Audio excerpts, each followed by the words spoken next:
I swear, I have to keep refreshing the YouTube page just so that he'll let me do the stream anymore these days. I wish they could get people to actually fix the code to work better. Anyways, I don't think anyone's really here right now, but this is Tailsman 109 anyway. And I can finally, excuse me, start a new Kaizo hack! At last! Finally! Something that isn't Kaizo Kindergarten! And this should be a little fun, because this hack is essentially going to be, my first step into more intermediate level Kaizo hacks, but that follows a pretty wide range, so this is on the lower end. And my cousin, who plays Kaizo hacks as well, recommends this as a very good starting point into... I don't have the controls set, just a moment.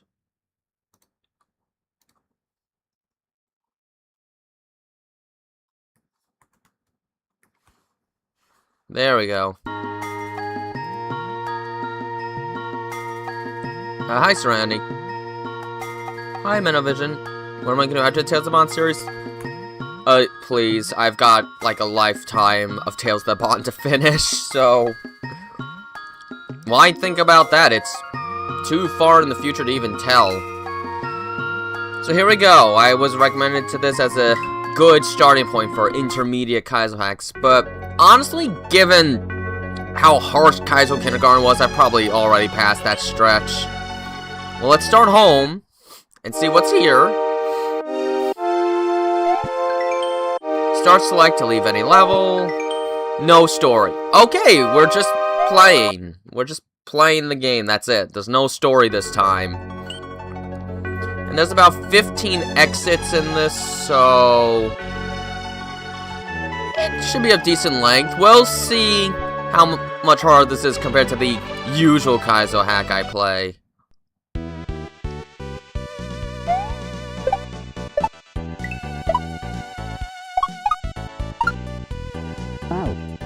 Not a bad first attempt. Kaizo hack is generally a term used for, like, a ROM hack of a game that goes far harder than the usual experience. Usually with a heavy emphasis on, like, platforming or intricate knowledge and tricks of a game. In regards to Super Mario World, it usually involves a lot of precise platforming with knowledge of many little tricks of the game needed to get through. Okay. Okay, a shell jump. Perfect. Hi, Salty Dog. Perfect! A shell jump. Still, this at least looks manageable so far.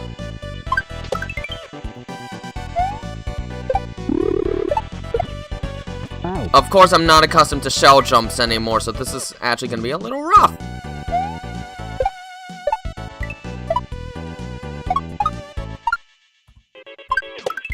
I had to itch that whole time.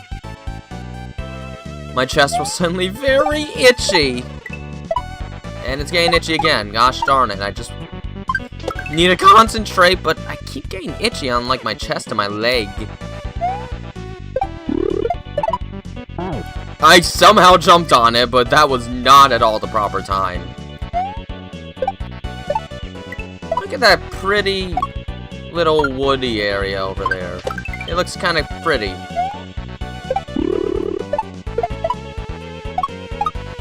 Okay. Oh, well, there's the checkpoint. Zoom!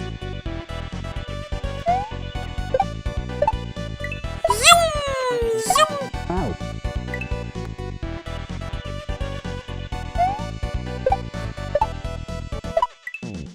Doop, doop, doop! Uh-oh.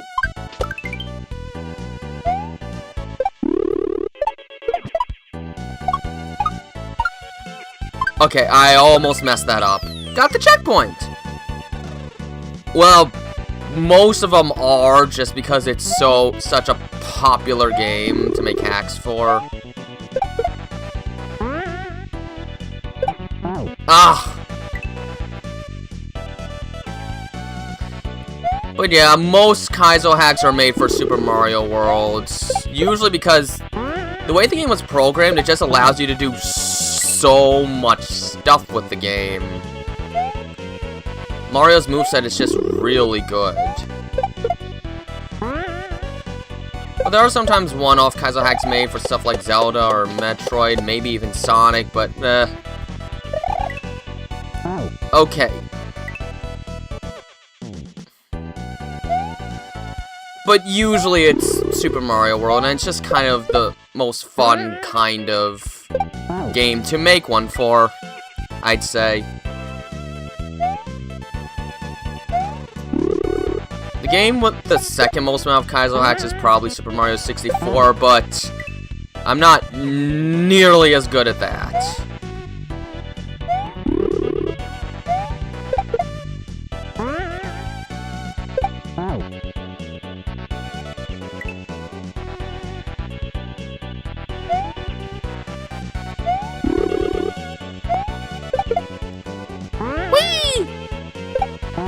Darn it, I'm never close enough.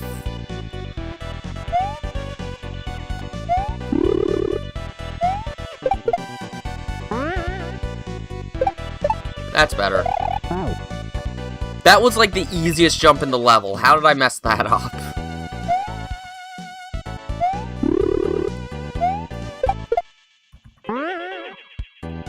Darn it, I was too much to the right of the Koopa. So he went left instead.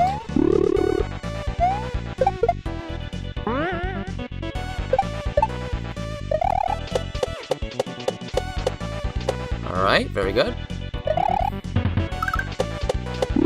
Oh gosh, another shell jump! I'm always going to freak out when I realize a shell jump is coming, it seems. I don't like jumping on shells, it makes me nervous. That's better.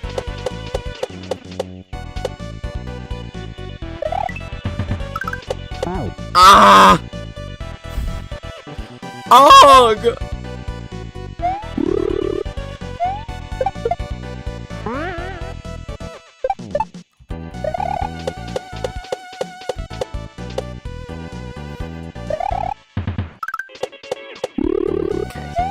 Don't. I threw it too early. I'm the early bird, but I shouldn't be the early bird or the late bird. I should be the punctual bird. Hi, W9 fan.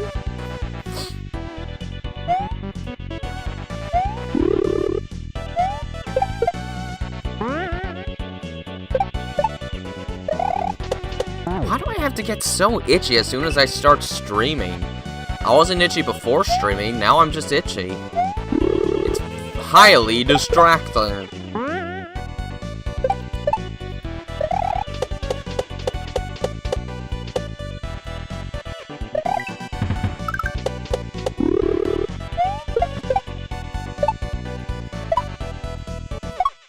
Okay, there, first level done in under 10 minutes.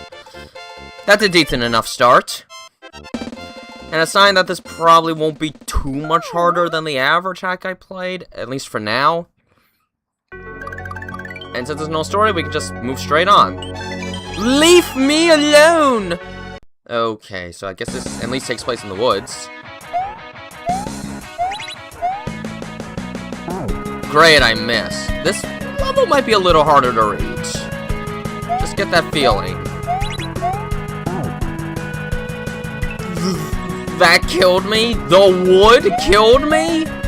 I died by touching the wood. I don't believe it. Can I stop making the same mistake over and over again? Holy smokes. I'm a little nervous about this one. This already seems like a bit of a jump in difficulty. Of course, part of it's just me playing bad, but it still seems harder.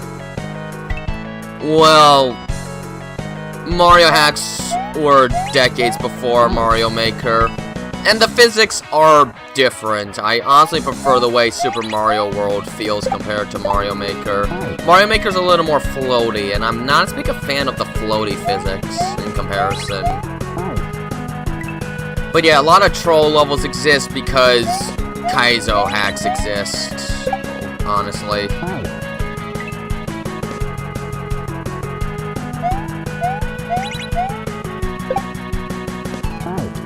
and because Kaizo hacks are generally made by, like, hackers that know how to actually delve into the nitty-gritty of the game, they can sort of program their own stuff as well, create unique stuff. You can't code things in Mario Maker, you can only use what's available. So, Mario hacks like these can be a bit more versatile, because they're usually made by people that know how to, like, actually adjust parameters in the games.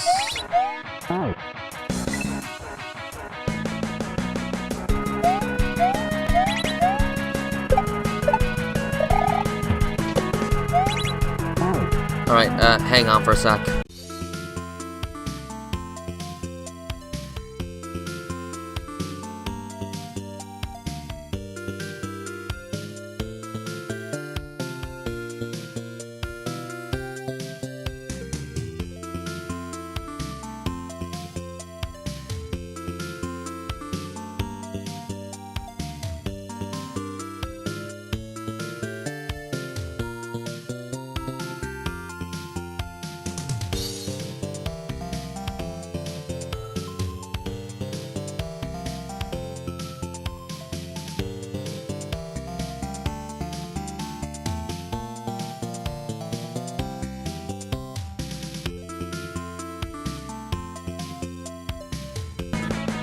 Sorry about that, I just had to get something for a quick second.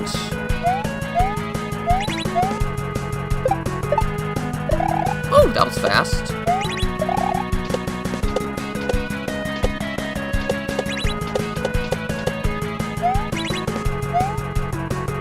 Go! Hi, Wolfric. Wolfric, it's been one day. One day. You can't expect me to have news in a day. The checkpoint was probably right after that.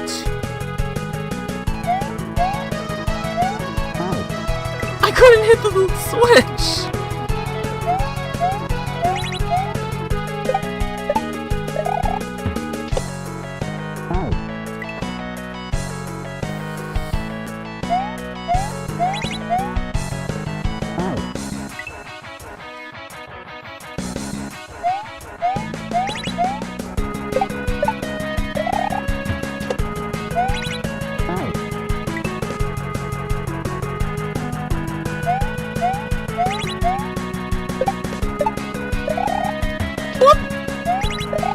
Oh, that was close up. And I still found a way to screw up. Not like that. That was the wrong jump. Ouch. Ouch.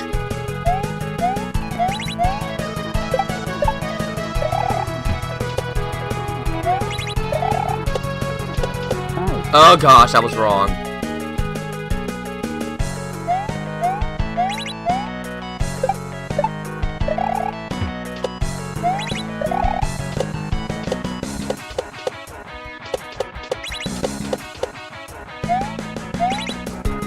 Go! Okay, here we go. Oh, I made it. That's a poison mushroom. Don't get it. Poison mushrooms are death! Anyone who's played the Lost Levels knows that. I have to be fast. I have to be really fast. Whoa.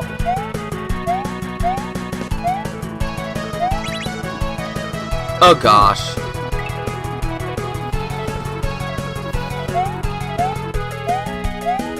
To be so fast, I don't really like the wind.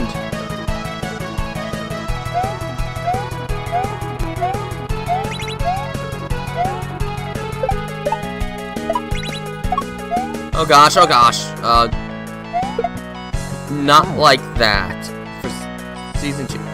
I am in season 2, but I can't do Modern Tales. If I do Modern Tales, he doesn't look like a toddler anymore. He looks like an older kid. That would defeat the entire purpose of the series. Because he's not 8, he's not even 5, he's 2. Modern Tales does not look like a 2-year-old in any sense of the word.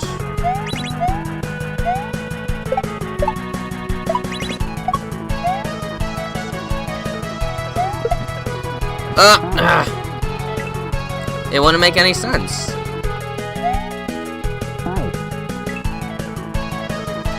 By using the modern models for everyone else, everyone looks older and more capable as a guardian by comparison.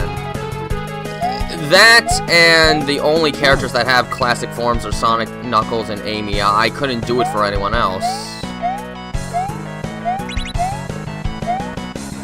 Plus, I think using modern Sonic and classic Tails makes Sonic look much more like a guardian type figure, which is what I'm going for. It's not like other Sonic projects where, really, Tails is not a toddler, and it's more adventure or comedy focused. Using the classic model for Tails, but not using classic for anyone else, is a way to sort of represent Tails' youth and vulnerabilities at his current age.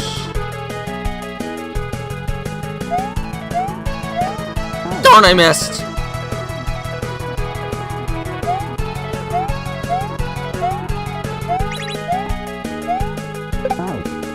Didn't mean to do that.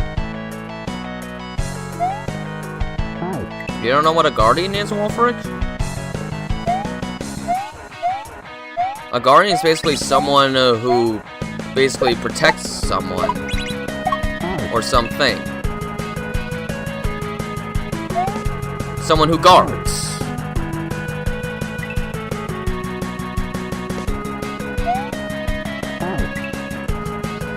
Honestly, the only time for me to use, like, modern Tails is something that takes place in, like, something closer to the present day.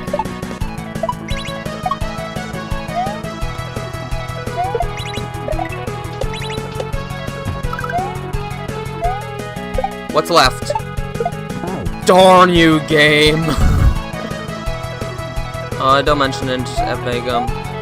But yeah, if I ever do, like, an epilogue, I would be using modern Tails there for sure.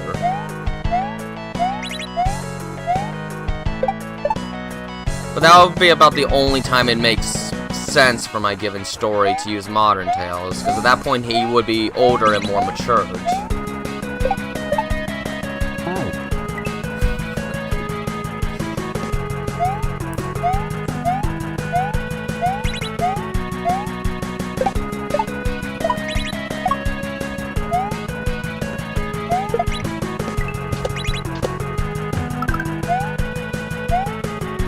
Ah, I missed. Hi, Josue Alexander. Oh, that was bad.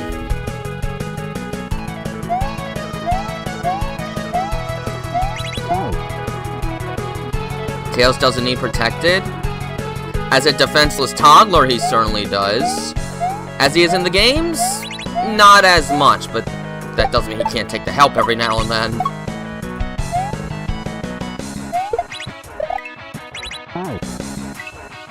Remember, Wolfric, in the Tales That Bond, Tails is only 2 years old and is completely unaware of what he's capable of. Completely unaware.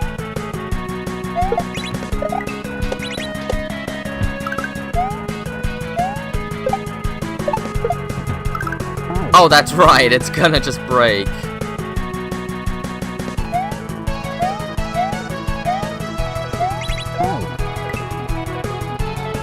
Yes, he sure was in episode 1.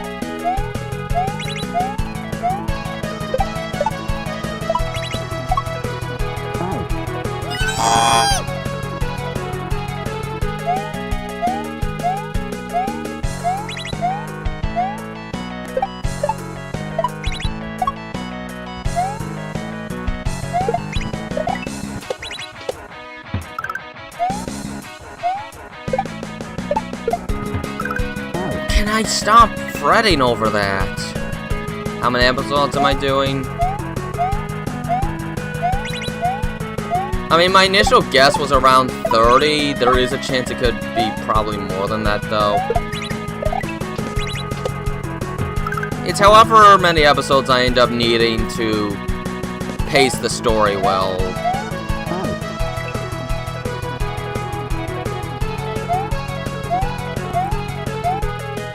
based on the trajectory of how things are going, though, it's probably going to be closer to maybe 36 or so, if I was to guess. Like, I explicitly know how I want to end it, but, things could change around a little bit in terms of story pacing as I go along. Like, originally I had the idea of, like, episodes 5 and 6 to actually be reversed, with Sonic having his big breakdown before meeting Amy, but I felt like I'd be able to flesh the story out better if I had Sonic and Tails meet Amy first. So originally Amy was gonna have no part in Tension, but in revisions, I figured it would actually be better to introduce Amy to allow more room for character development. So I did that. And at one point, the ideas of those two were actually gonna be like one episode, but I realized I fleshed things out a lot more than I used to, so... I knew it! I knew it! I knew there was gonna be a troll! I knew it! Ha! Wait a minute! What do I do here? I'm confused! What do I do? He keeps spawning!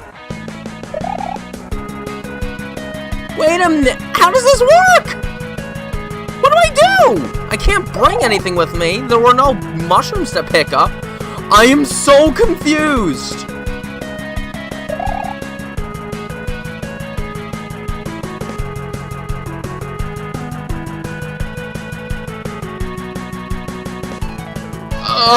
What? Wait a minute. How does this work?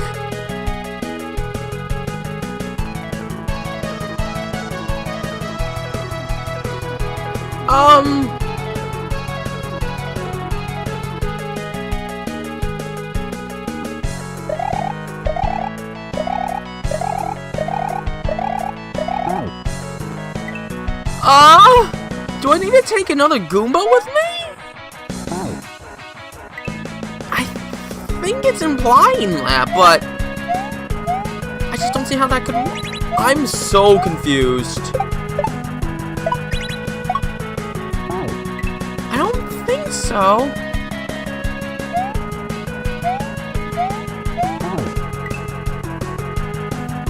Yeah, so I've already sort of fleshed the story out a little more, which probably means it's going to be longer than the initial 30 episodes I expected it to be. Hi, Jordan. So, it's going to end up being more episodes than I initially expected, and it's probably going to take a good chunk of my life to do it, but that's essentially my primary life goal. I feel like my life's purpose is to fully tell that story to all. And if I can get that entire story told, I have no more regrets. I can go through the rest of my life peacefully. I am so confused.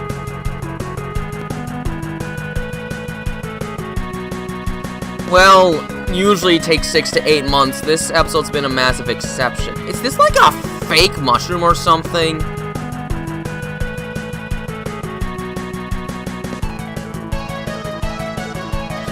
Just run. Hope for the best.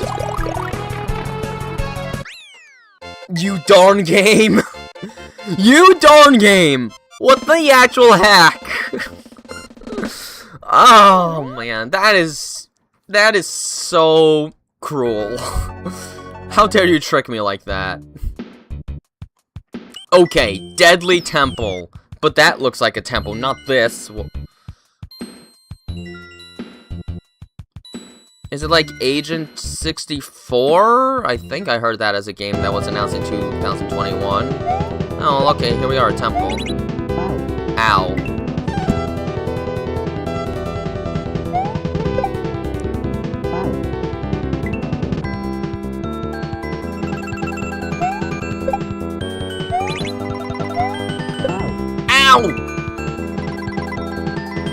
Sorry, but I'm not into Battle Royale shooters. Nothing, not even Tails being in the game, could convince me to play Fortnite. I'm not really interested in Battle Royales at all. I'm not really too big in the competitive multiplayer scene, honestly. I'm really not. I don't have fun with those kind of games, so I don't play them.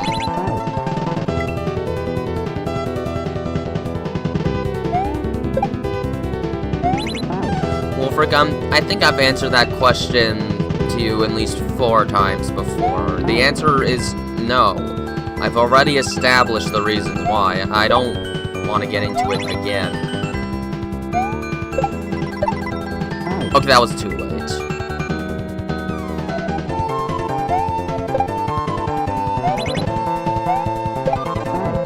Oh, that was too high.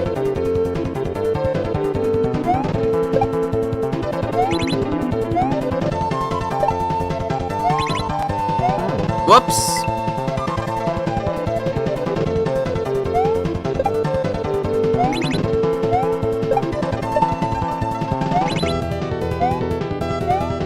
Okay.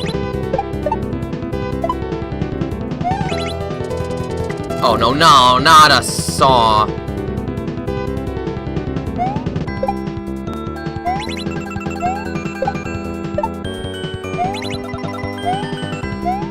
Oops, that happened.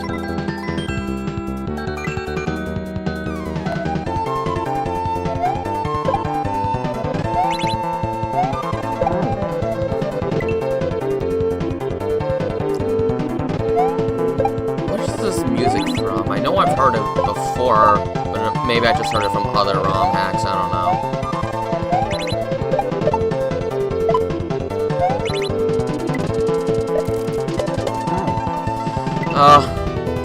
Bosses are always harder to spin jump on compared to Spinies.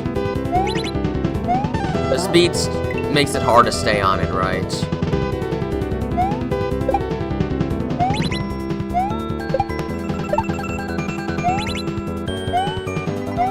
Whoops! I need to jump higher there. I can't forget that. It's very important that I don't forget.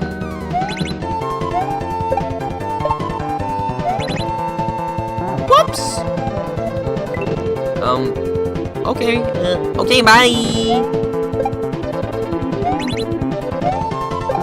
Ow!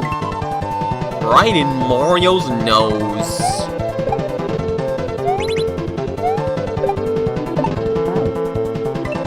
A spin-off series?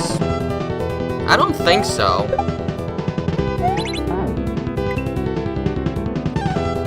If I do anything after that, it's probably gonna be like a horror movie.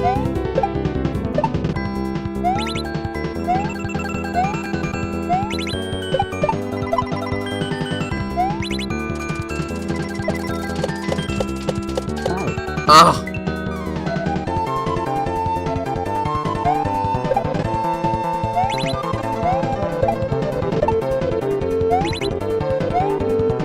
And maybe an occasional standalone animation depending on how my voice is by then. Ah!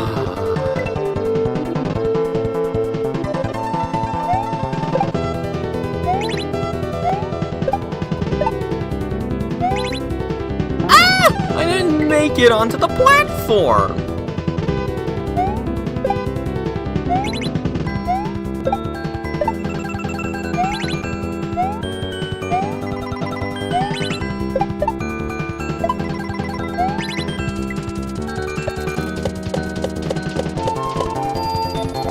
There we go. Ay, ay, ay. Well, that was the checkpoint. Okay, so far this hack doesn't feel impossible. It's kind of challenging, yes, but everything seems completely doable. Everything. To make that... At this point, I'm not even going to take a guess. I'm just going to let it take what it needs for it to be done. It's gonna take longer than seen before because, well, my life has been a lot busier now than it was just a year ago around this time. My life's gotten much busier, which means, well, less time to work on it because of just just got more happening in my life now than I used to.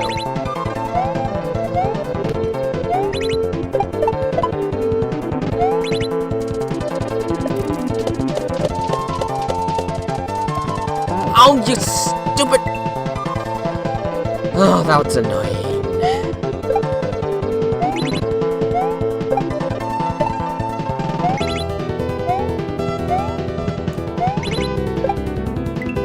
What happened there?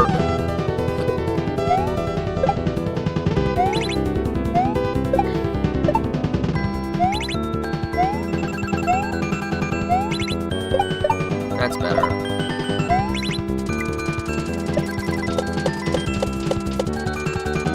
What? Not again!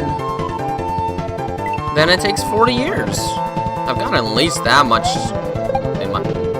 I've got at least that many years left in my life, I think. Hey, if it takes that long, then that means people have stuff to look forward to for decades to come. That's not necessarily a negative. There we go.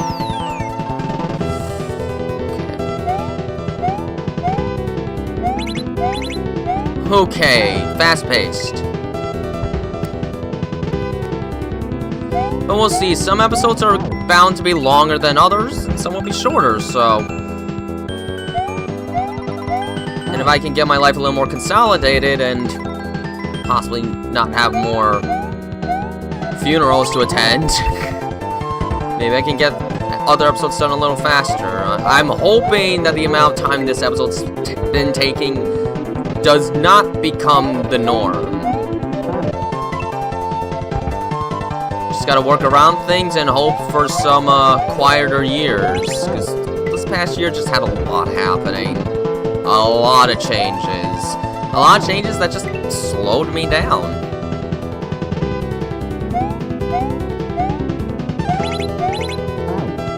I mean, there wasn't much I could really do about it when things happen. You just gotta deal with them as they go along.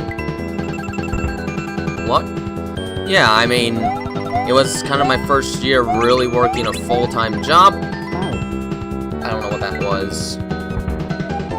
I was in theater a lot more. My grandfather died and I had to go to 2 services for it. Because it was too frozen outside to bury him after the first service.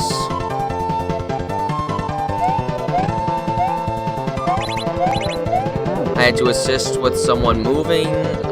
Lots of things. Okay, what is the collision detection on that block?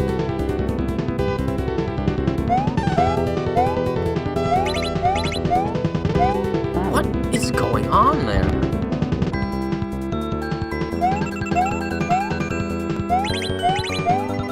There we go. Oh, that's unfortunate.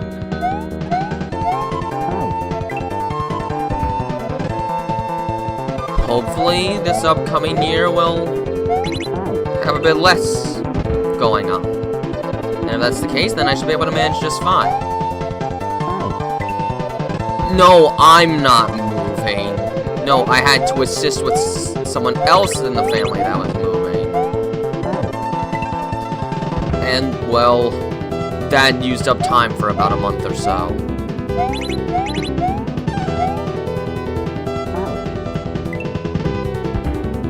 You have to listen to words more carefully, or you'll start imagining things that weren't said. But basically, anything that could happen to delay episode 7 did happen, including getting burned out, which that didn't help. I just had a lot of conflicts in regards to making episode 7. Stuff like that happens sometimes. I'm just hoping episode 8 will be a little fresher. It'll probably be a shorter episode than 7, because honestly, episode 7's looking to end up being the longest episode in the series so far, even longer than episode 4.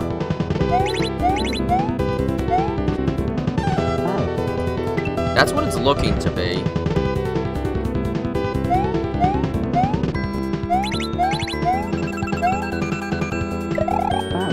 Oh! Why am I so worried? that this off switch there is a troll? I don't know. It makes me paranoid seeing that. No, I'm not doing that, because if I'm doing that, then the pacing of the story just kind of dies, and then it's not as good. That'd be like saying, oh, cut the original Nightmare on Elm Street in half. No, the second half doesn't work quite as well if you just split it into two things.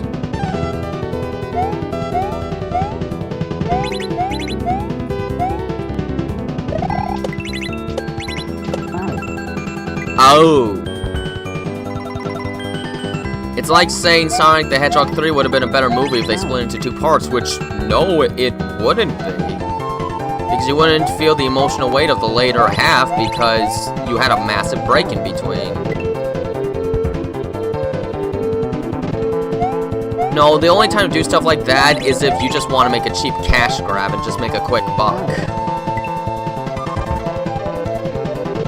But art and integrity go against that, and I have integrity.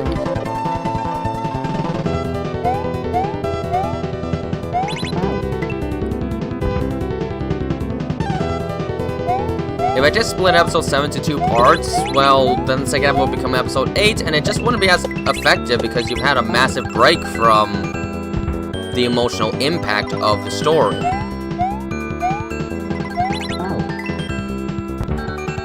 I'd basically just be phoning it in at that point. And I would never want to do that to this story, not at all. I put too much soul into this to make it soulless. Just for the sake of you. No, you should learn the virtue of patience. That's what my dad used to always tell me when I was impatient as a kid. Be patient. The best things in life happen if you allow patience and allow things to be done in the best way they could instead of rushing it. Great, another shell jump. I knew I'd mess it up. I knew I'd mess it up. When it's done, Noah. I've been working on an episode since, like, November.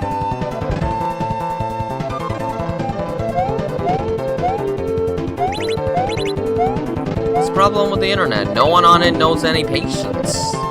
They need their instant gratification. They don't care how bad something is as long as they get it right away.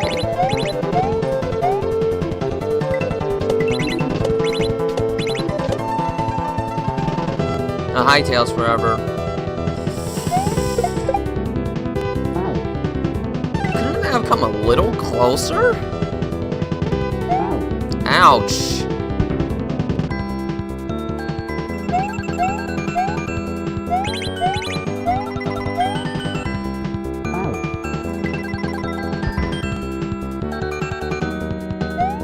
Animation takes a long time. I just gotta be patient with the process until I get it done.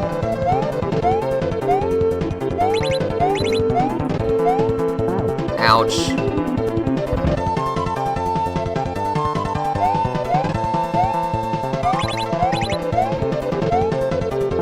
Ouch.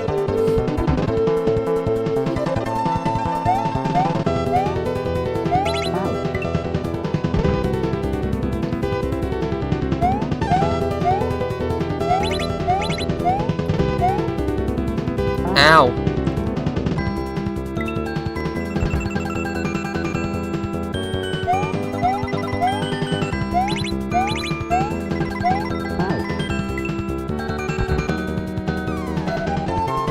Well, I don't like people telling me I should essentially just slice the quality of my works. I don't have much tolerance for that, it seems.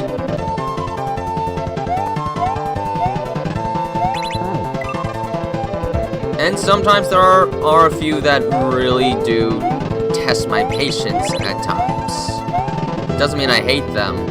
Just means sometimes it's a bit much. Sometimes it feels like when people watch like a YouTuber or something, they kind of forget that the YouTuber's still a human living their own life outside of it. It does sometimes feel that way. Like sometimes people just keep adding the pressure of, get this out now, do it this way, and so on and so on. It can be easy to reach a breaking point. I just don't always have patience for that kind of stuff.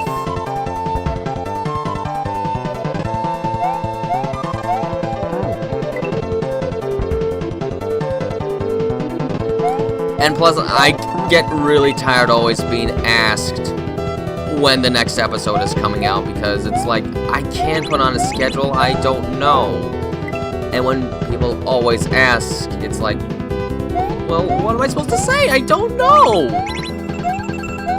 The thing is, it never seems to be a good enough answer.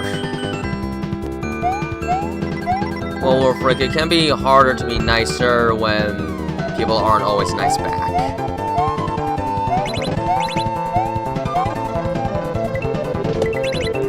I've had this situations before. And you could just say I'm not the naive young little guy I once was when I first started doing all this stuff. But when I first started doing stuff, people generally were a bit nicer. No one ever tried to rush me on anything when I first started, which I missed those days. To me, it sort of felt like sometime after the 4Kids stuff was implemented on YouTube, like really pushed on, it just sort of felt like everyone started to lose their patience.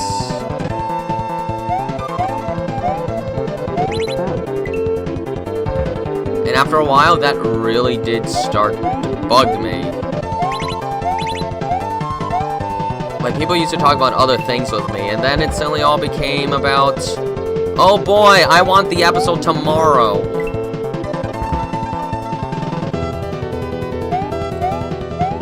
And I just find the older I get, the less tolerance I sort of have with impatience, I guess. You change as you get older. Ow.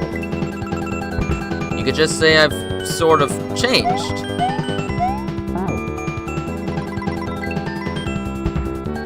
I don't know. I think it was around that time that a lot more kids started going onto the internet. When I started doing this stuff, there weren't nearly as many children on the internet. They were usually like at youngest, like teenagers. The internet used to be a different place before the 2020s in a sense. Not quite like the 2000s, but it was still a different time.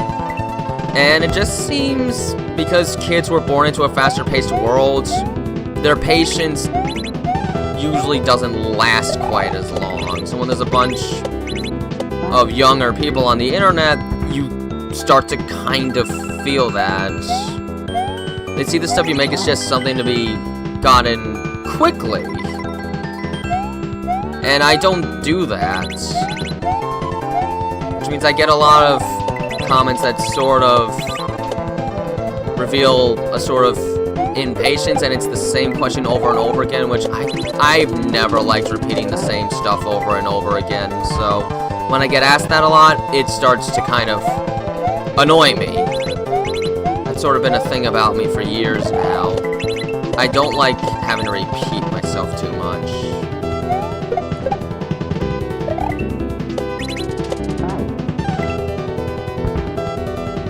I don't know, maybe. I mean, when I started, certainly not the case, but again, back in like 2018, 2019, it seemed less common than today. Nowadays, whenever a kid's bored, they'll just go onto social media.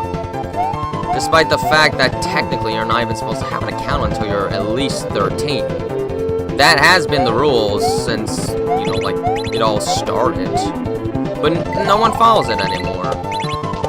It's just seen as easier to just put someone on YouTube and just leave it at that.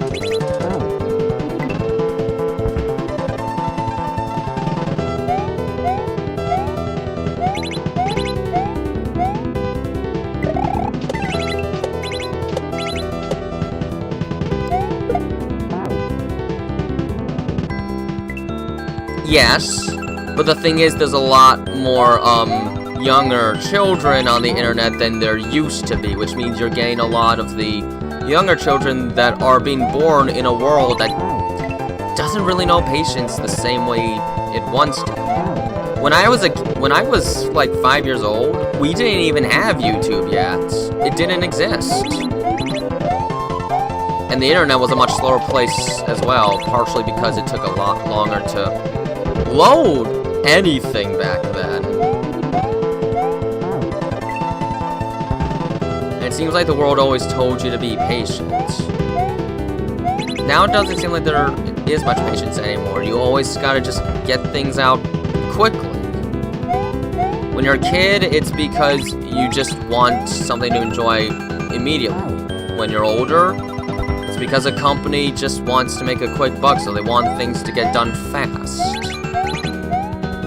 It's just a much faster-paced world, and I'm not always for it.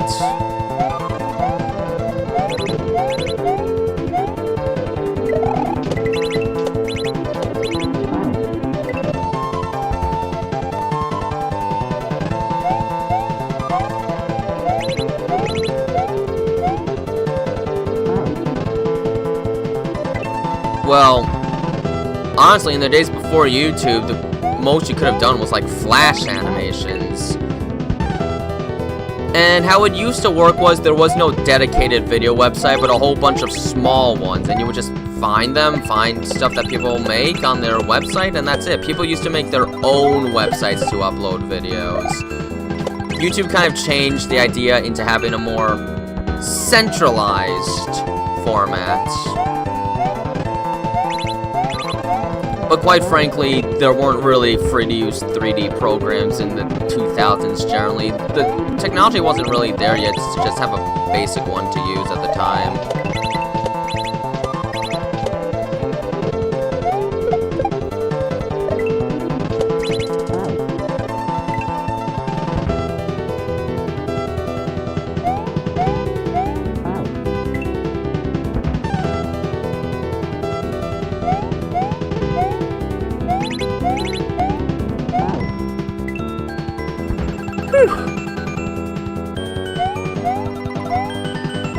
And plus, it also seems like every time I get on a live stream, some serious topic of conversation always shows up, which keeps me from feeling calm, which can sort of make me feel agitated.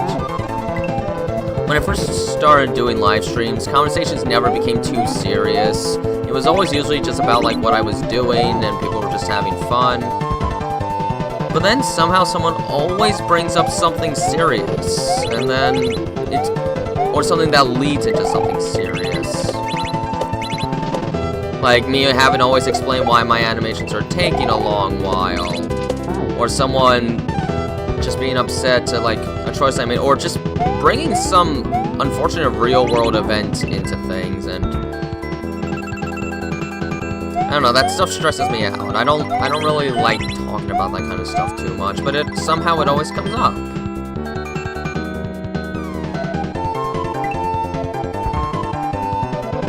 When was the last time I put up a members-only content thing, honestly? Let's not get into this again. If we get into this, I'm timing out. I've said it before and I'll say it again. The member stuff is just sneak peeks of animations that haven't come out yet. The sneak peek videos get removed pretty much after the full video finally comes out, and then the live streams are they're just more behind the scene type stuff, just for animations that I'm still working on. It's always regarding stuff that will eventually release but just aren't done yet.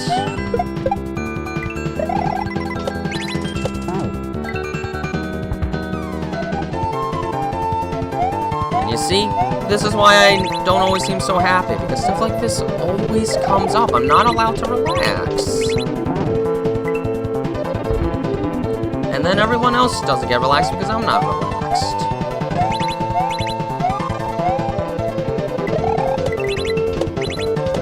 Very rarely it feels like can I get a stream where things are just nice and calm and everyone's just having fun. It never seems to happen anymore. It's kind of depressing, and again, kind of reflects what I've sort of been talking about. The instant gratification business. People weren't always like this on the internet like 8 years ago. It was easier once upon a time.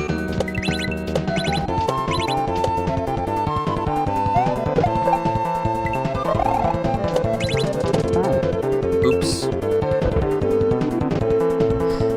So I'm not even smiling anymore. I was having a good time when we started. And then the less fun topics came up again.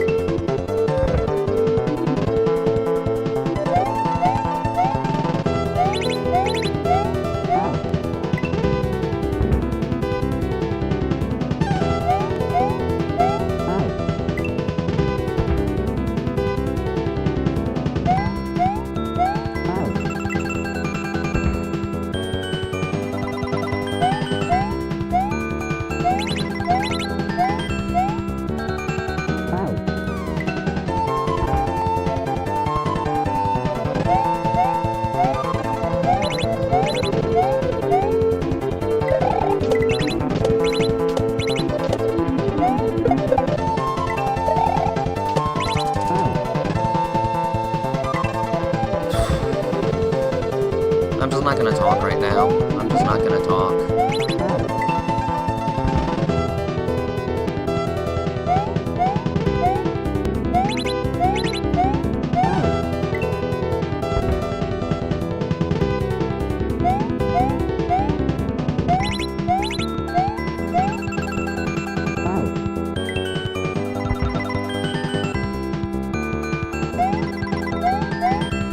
Yes, but behaviors like these are the reason why it gets crueler. Hi, Supersonic Richie. It is a Kaizo ROM hack of Super Mario World. It's called Dreams.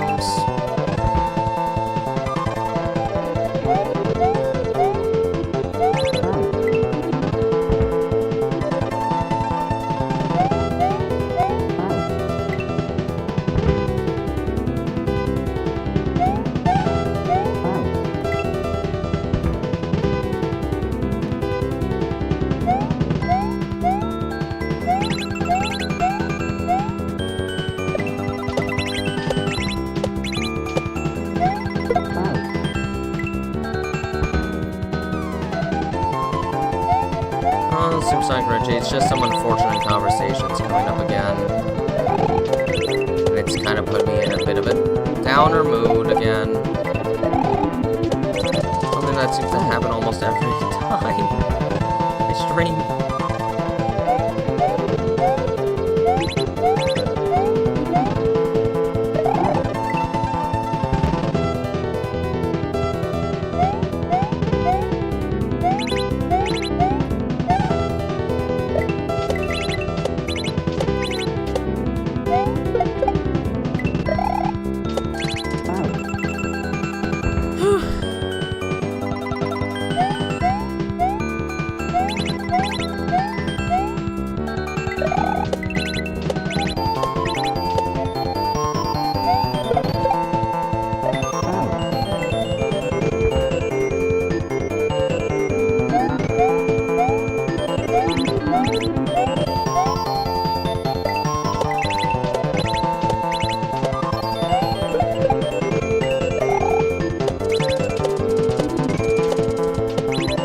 Whoops. No.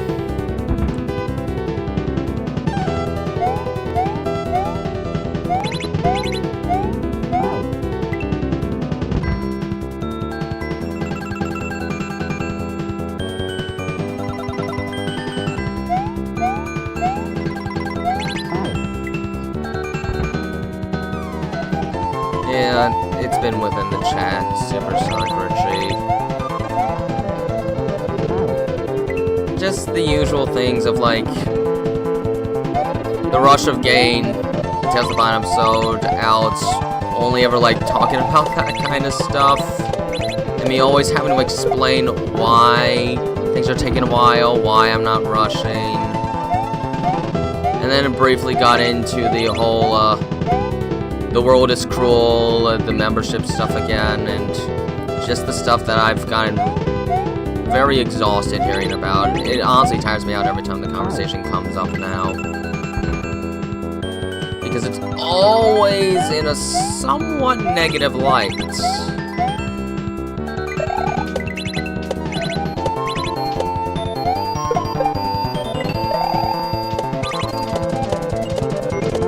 That happened.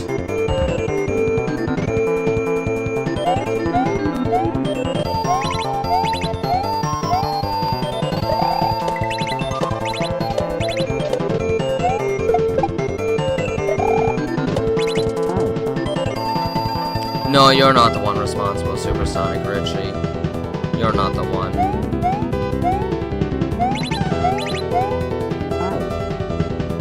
Yeah, no, not you.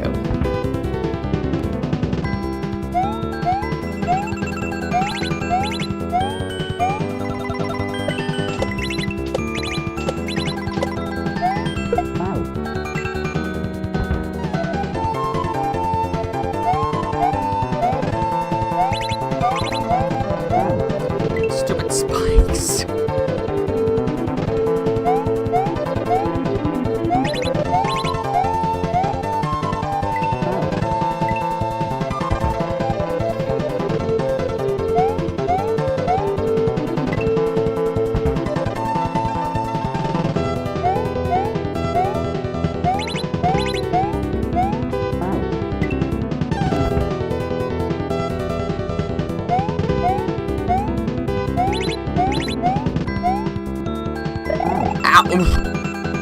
This level's definitely harder than the first two. At least the second half.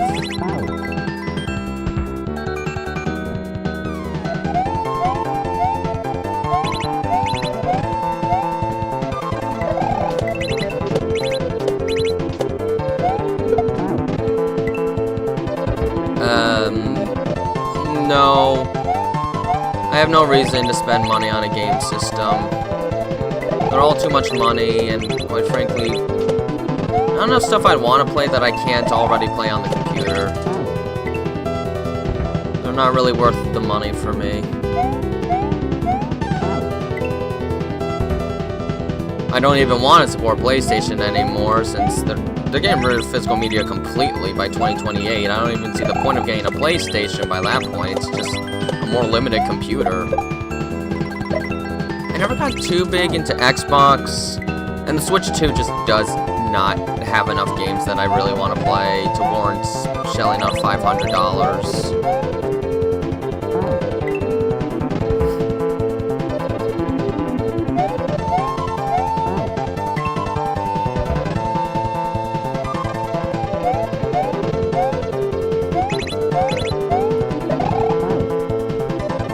Old video games aren't always exactly cheap either.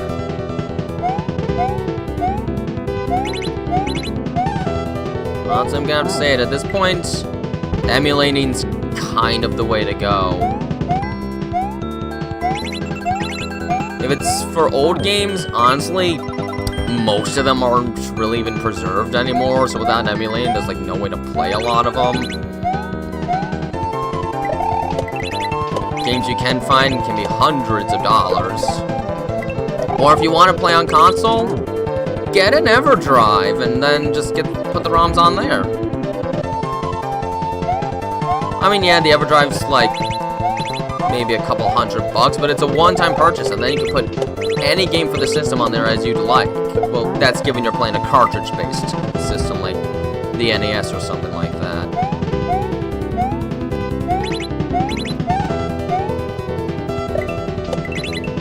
Or, depending on the kind of games you want to play, GOG. GOG holds a lot of older games for reasonable prices, it seems. Granted, I haven't really done GOG yet. But one of these days, if I start trying to play, like, old PC RPGs from the 90s, that might be a good spot to go to get some games for, like, $10 or so. Run Ltd. I don't know how to pronounce that, so I'll just say that. Hello.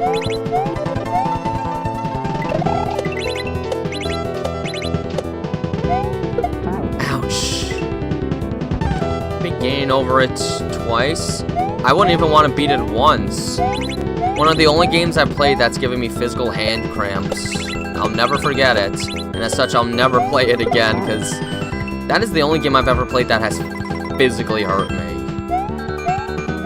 And I'm sorry, but a game's just not much fun to me if it physically hurts to play it.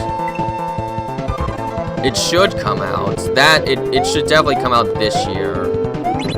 Though, I'm predicting not until the fall. It's not coming out this summer. It's impossible.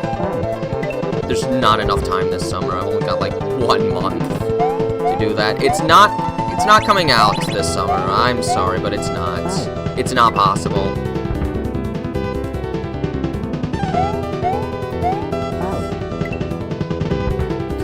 But that's why I haven't tacked on any other animation projects yet. I really want to see episode 7 make it to fruition before the year's over. It's a pity, because I want to put up the poll for what standalone animation to make next, but the timing just hasn't been right. I need to get out that poll that Snow Fox won, and then take those other request ideas people had, and then see which one of those to do, because I want to do all 3 of the ones that didn't win the first time. I want to get them all done at some point, because I thought they were terrific ideas. But those are not the main Tales That Bond. The Tales That Bond, I don't take any requests for the Tales That Bond, because, well, that's my story, and I want to tell it the way I envision it. But again, the standalone ones, yeah, I got some great ideas for those, which are a help, because after a while, it got a little hard to keep thinking up of standalone animations when I'm putting so much energy into the Tales That Bond. It got hard after a while.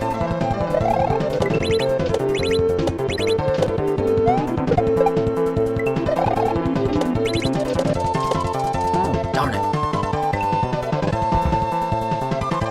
What, do you think episode 7 is going to be bad? Wait a minute. What makes you say it's going to be bad? Well, if I start making another standalone animation right now, well, frig, episode 7 will take even longer to come out, and I think it's been long enough. It's gone far past the usual amount of time it takes to make one of these, because of life. Why do you think episode 7 won't be good? Supersonic Richie? It hasn't even come out yet.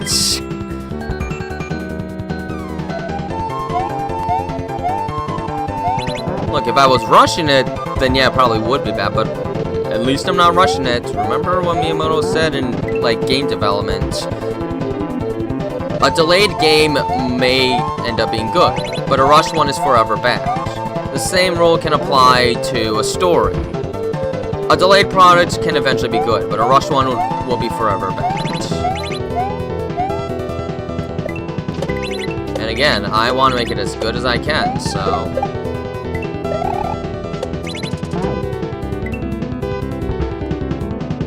Well, why would that mean it's not going to be good?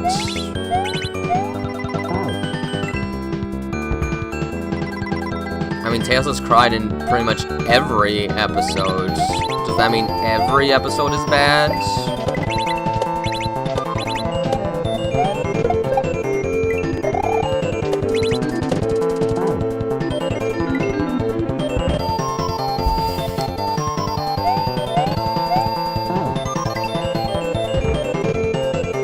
You should base your opinions more on the sneak peek shown so far, which publicly, 4 minutes of it is available to everyone. The original sneak peek and then the first 3 minutes, which I normally don't do, but I already realized I was taking way too long, so the first 3 minutes was a gimme. But that's only something I intend to do if an animation really is taking way too long. Like, if I was almost done by July, I wouldn't have put that up, but...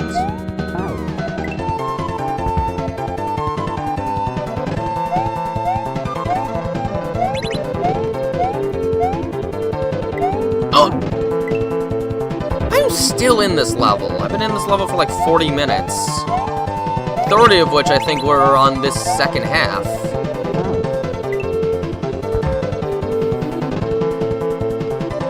But unlike the last level of Kaizo Kindergarten, this is actually fun. It doesn't feel too over the top. I'm just failing. And I do hate the hitbox of spikes. I do hate the hitboxes of spikes. They're a real pain in the tush. Ouch. Oh, why am I saying ouch? Oh, that's why I'm saying ouch, because I knew I wasn't gonna make it. It's hard. Help, it's hard. Why does it have to be hard? Ah, come on, what was that? That was failure.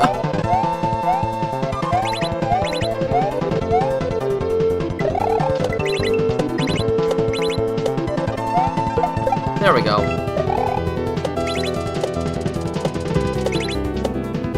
Oh, why is that so hard?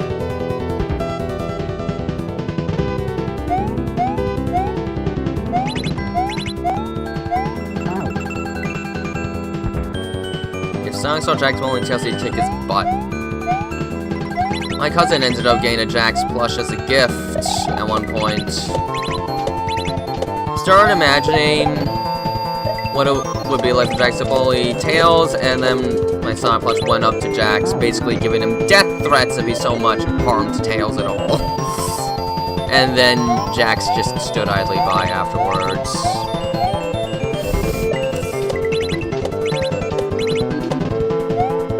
Such is what happens when everyone starts playing with plush figures. It's fun. Everyone should play with plush figures.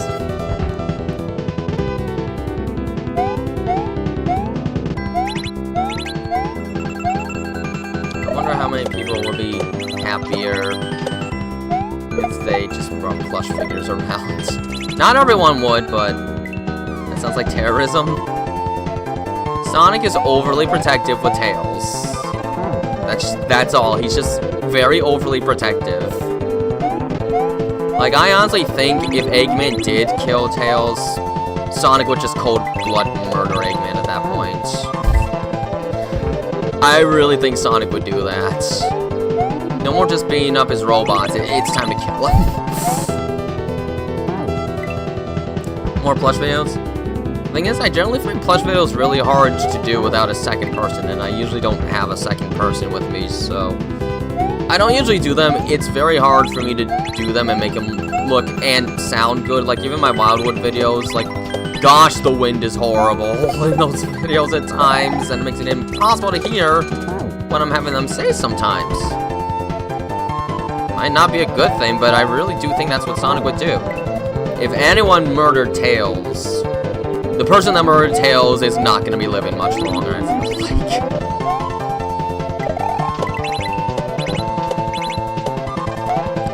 After all, as that eye for an eye saying goes, one of the lines is, a life for a life. You take a life, your life's going to be taken too. I think that's from Hammurabi's Code. Or was that the Bible? No, the Bible.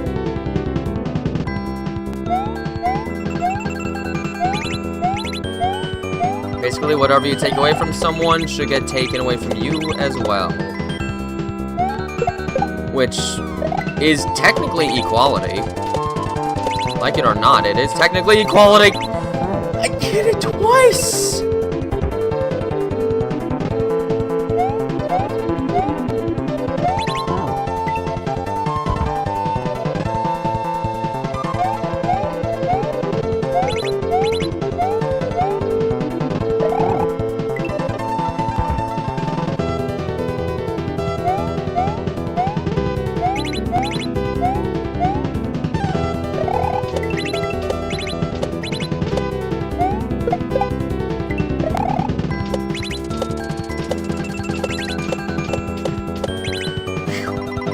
Okay, what are we doing here?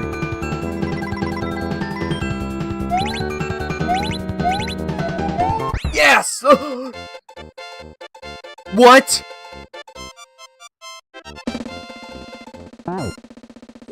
I supposed to do there? Wait a minute. What? That's a troll. I thought I finally had this level done, but then I saw that. Oh. Gosh, that's a cruel trick. At least we're all blind and dead. But that's what it said, so I'm just saying as it is. If it's in the Bible, then it was in the Bible. I mean, it's probably a bit of a dated advice for the modern day. You have to remember that you believe in the Bible, that it was written over like 2,000 years ago. It's important not to take that stuff too literally, but the idea is, if you commit a crime on someone, you deserve karma. That's basically what it's saying. But again, do you really think Sonic would spare the person that murders the one guy he considers his little brother? Let's be honest. If you hurt Tails, you're gonna get hurt. If you end up killing him, Sonic's gonna see no fitting punishment better than death.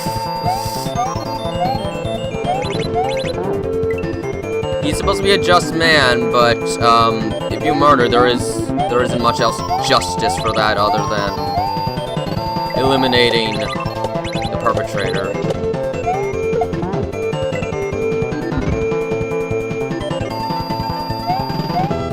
I once saw this fan dub of a comic on YouTube where it looked like Surge from the IDW comics killed Tails, and he was about to cold-blooded murder Surge right then and there, and she was terrified. As soon as it was revealed that Tails wasn't dead, though, Sonic became his cheery self, but gave Surge an evil smirk, basically saying, if you do kill him, I won't be so generous next time. Well, there was that one time where Sonic turned into Dark Sonic in Sonic X, and you can't tell me he wouldn't have killed in that state.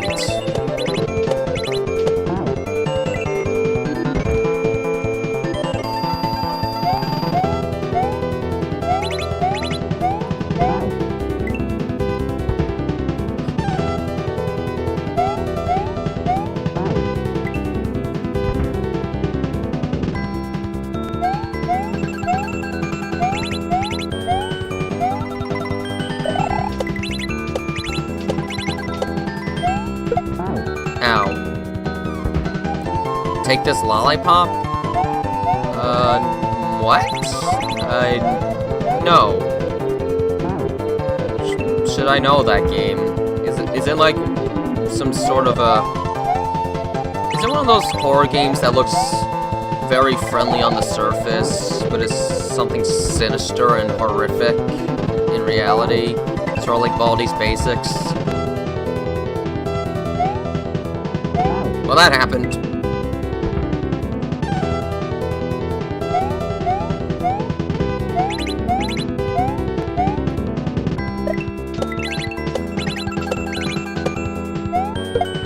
I wish I was more consistent with this part.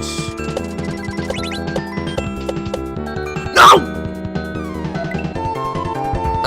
I guess I forgot Supersonic. I ended up having a long break from live streaming for a time, so I didn't remember it. Baldi's Basics is kind of like Slender, but with a classroom teacher in an elementary school. And whenever you get a page, you solve math questions, but the last one is an impossible question that makes it matter when you get it wrong. I think it was sort of popular in 2015 or 16. Or at the very least, sometime near the end of the initial Slenderman craze. And I missed! That's sad.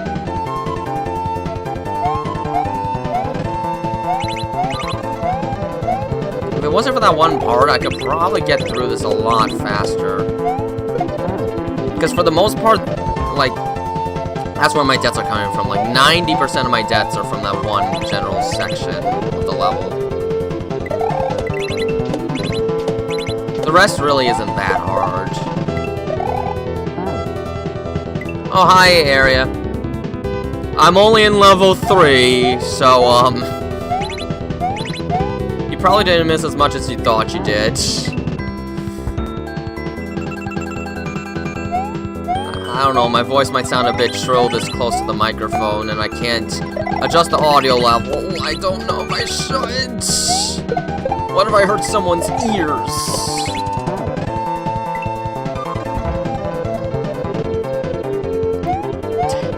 What's it called? Take that lollipop? Oh my gosh, I'm getting distracted. Take this lollipop.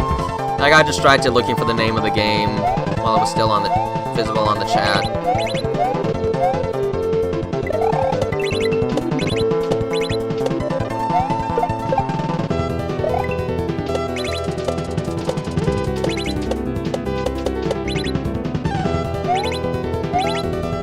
Okay, so, yeah, I'm just gonna have to make that jump, that's all.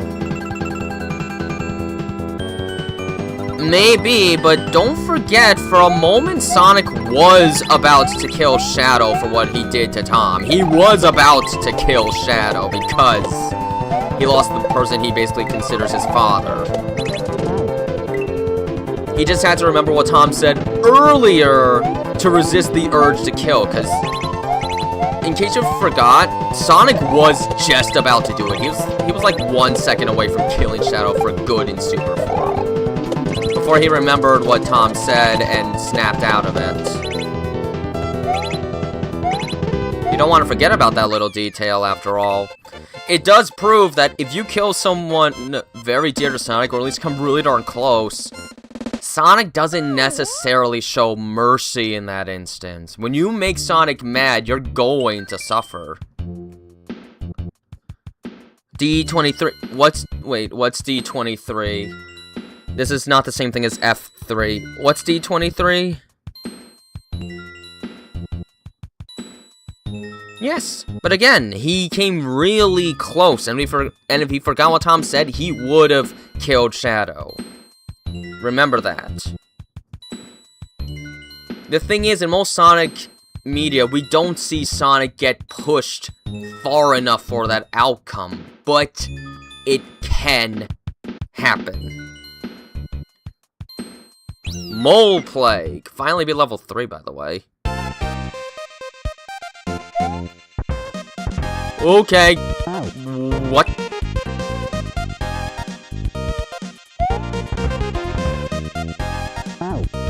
I can't catch up!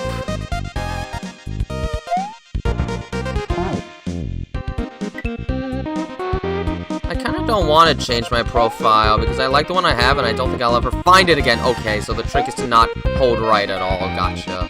On the diagonal.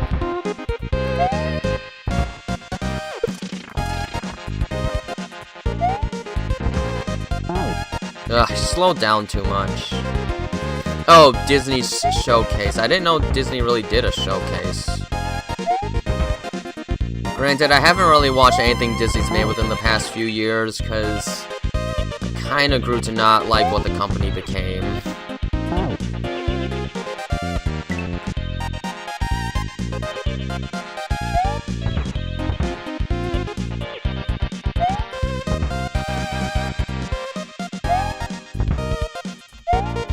Whoops.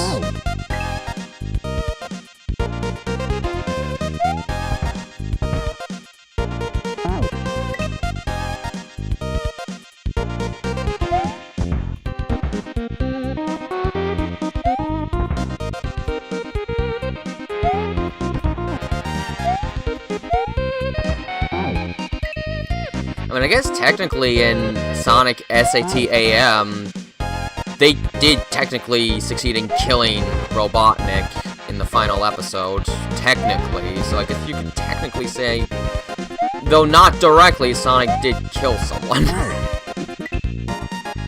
Of course, that was early on in the series' development.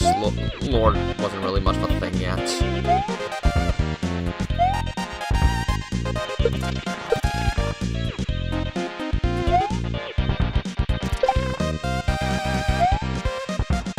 Oh gosh. I missed. That's the only Luigi's Mansion game I haven't played because I was never able to get a 3DS. Although I think it does have an HD release on the Switch, so maybe that is possible to play. But no, I've only ever played the first and third ones. They're both good games, but I think I like the first one more because, well, it feels more horror-esque than the third one overall. It has more of the typical horror atmosphere, and I like examining stuff with the Game Boy Horror and just seeing what Luigi has to say, kind of like in a traditional survival horror game. Luigi's Mansion feels somewhat inspired by the survival horror games of the PlayStation era.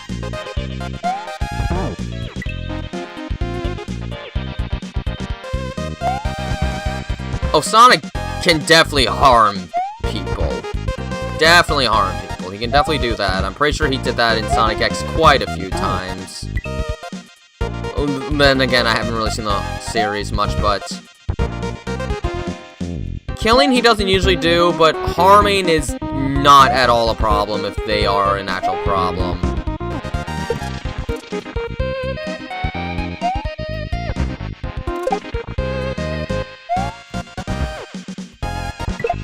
Whoops.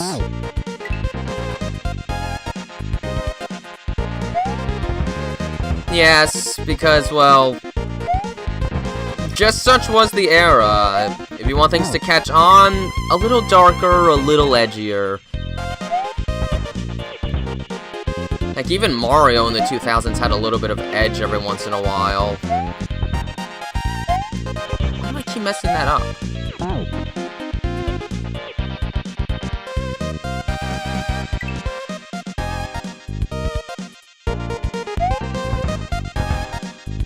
I mean, if you think about it, Wolfric, Mobians are technically people in the Sonic world, so whenever fighting Shadow or Silver, he is technically hurting a person, technically. He has to hurt people sometimes because it's the only way to get things done.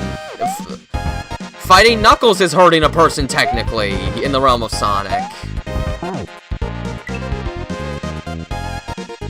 He harms if he has to. That's just kind of part of being the hero. If something's in the way of doing what's right, you gotta harm. Sometimes it's just what you gotta do. Technically, if Sonic doesn't harm people, he never would have fought Knuckles even once.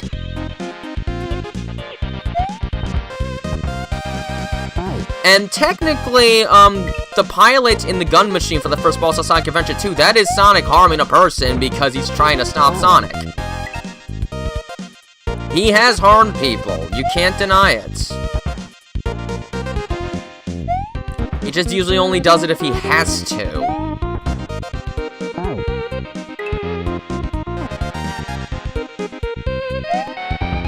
I mean, a defensive fight is having to harm to survive.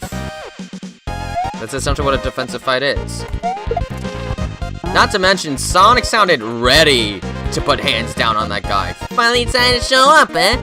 Okay, bring it on!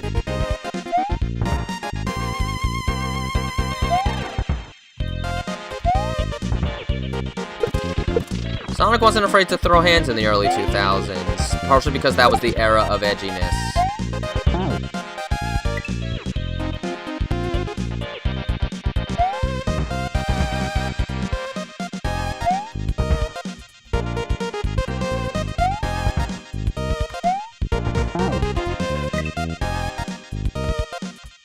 Will Sonic ever harm Tails? Why would Sonic harm Tails? The only reason he'd probably do that is if Tails was mind-controlled and he had to fight Tails to stop him, which almost happened in Sonic Colors, but they didn't do that. I'm kind of happy they did because I wouldn't want to deal with that boss fight, but that's probably the only way I could see it happening. And if Sonic did hurt Tails, he would feel incredibly guilty, I'm sure.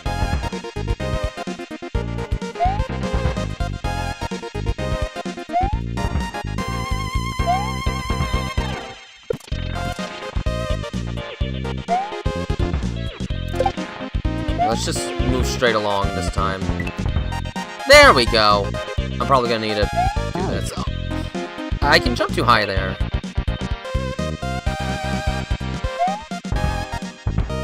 Whoops.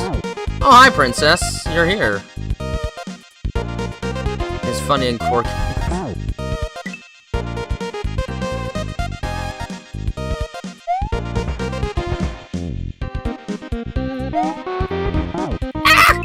I kind of repositioned my fingers, unfortunately, and messed up the controls.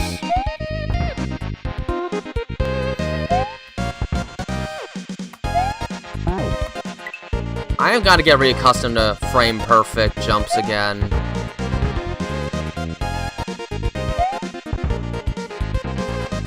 Now, a frame-perfect is when you pick up an item and jump at the exact same time. I don't know if Sonic Prime's ever gonna get a video game adaptation, because it's a Netflix adaptation, so... a Netflix show, so... I don't know if Netflix shows ever get game adaptations. Or they probably won't do it because they remembered how poorly the Sonic Boom games were received, and were like, yeah, no, we're not making a game off in our property ever again. I never played the Sonic Boom games, but I know they don't have a very good reputation. Maybe the very last one made for the 3DS had an alright reputation. And even had FMV cutscenes where the animation actually looks like the cartoon, I believe.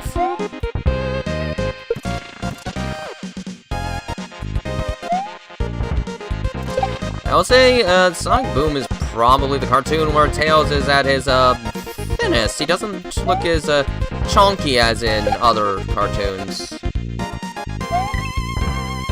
Oh, hurry! I hate you!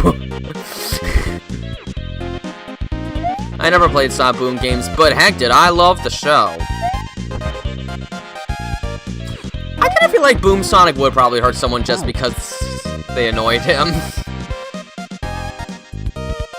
I don't know, I sort of get that vibe. I can't see that happening. You can't do that without acknowledging Sonic Prime.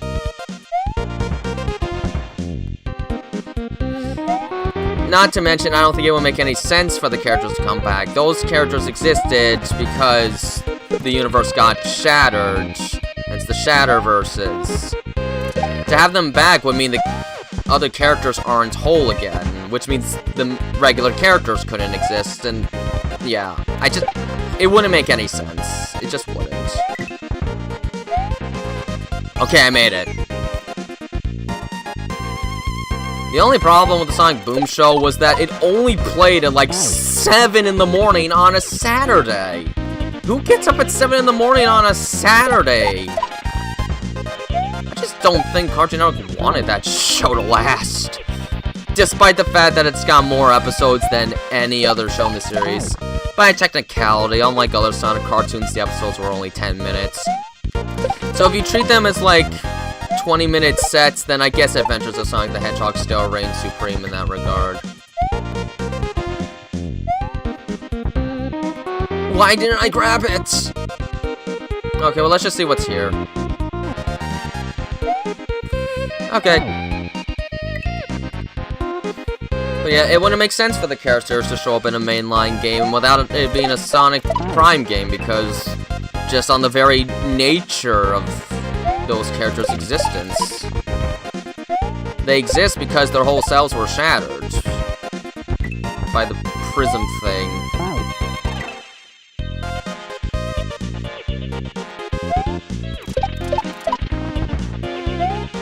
If they did show up while the other characters are still around, then I'd be like, oh, okay, hold on, this is just fan service now.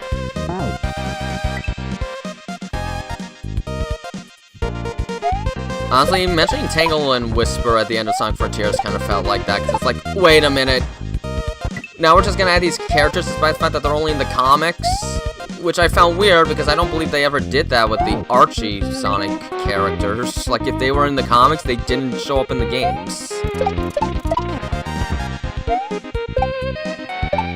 Who knows, maybe they were gonna I almost kind of hope they don't end up in the games, because then it's like, oh no, to understand what's going on, I actually have to read the comics, but that's so much to go through.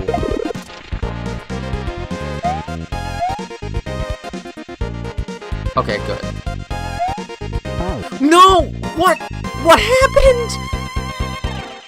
Ugh, I hate the hitboxes of moles. They can be so picky sometimes.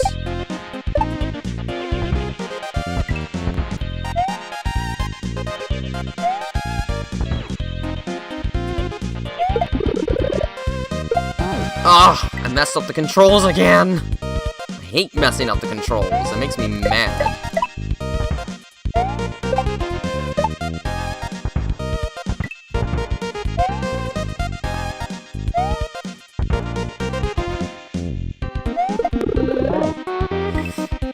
Ugh.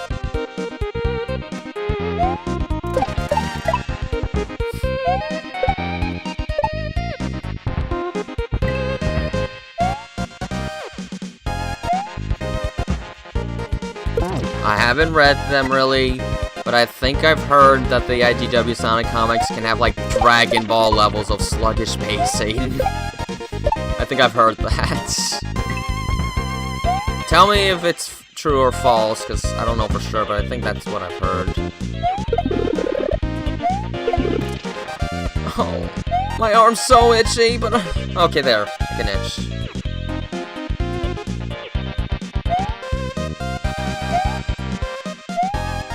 Okay, no troll this time. This was a little easier than level 3, I gotta say. Oof, jeez.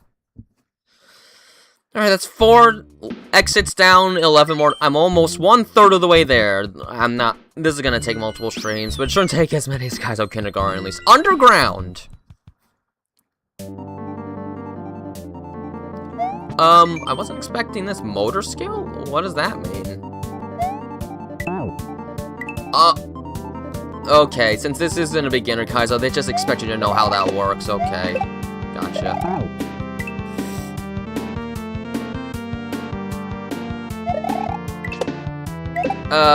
Let's say anime, because that's what most people will be familiar with. Like, one thing, like, happens in each issue, and then it takes, like, an eternity to get through the whole thing. Okay. Is that pipe a short, checkpoint? Oh, sweet, that's generous.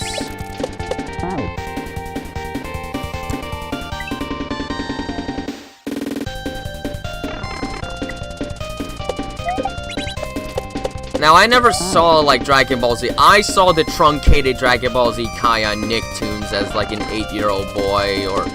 I might have been 10, and I loved that back in the day. But I know that Kai heavily cuts out a lot of the filler.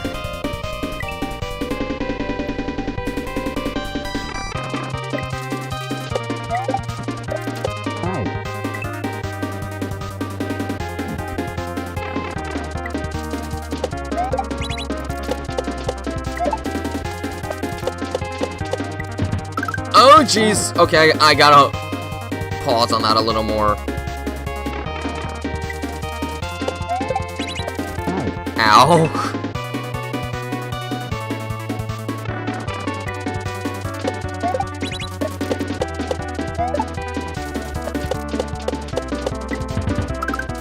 Oh!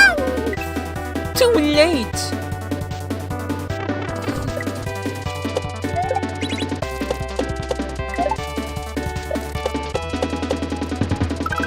Oh, just right. Oh. Okay, that's my fault.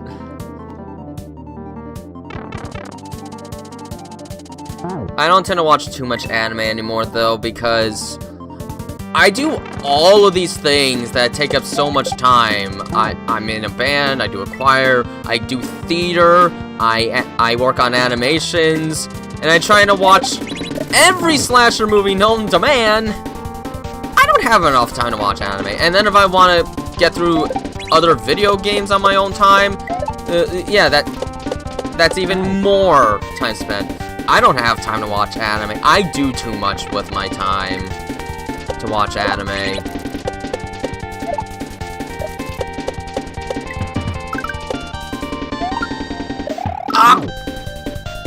I deserved that.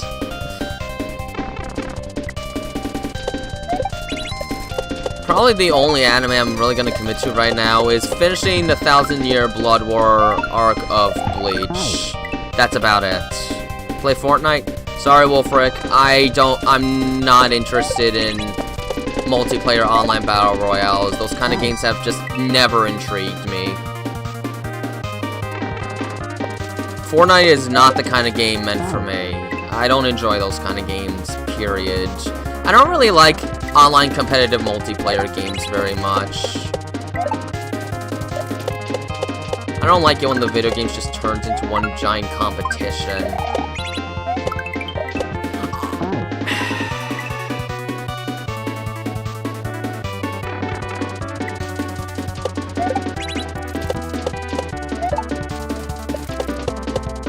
And a lot of animes can be long, it feels like. And of course, they're all like story-driven, so you have to like watch one after another. You can't really just pick and choose, which makes it even harder for me because it's a time commitment. And I'd rather just use that time to do a bunch of other stuff. Oh gosh!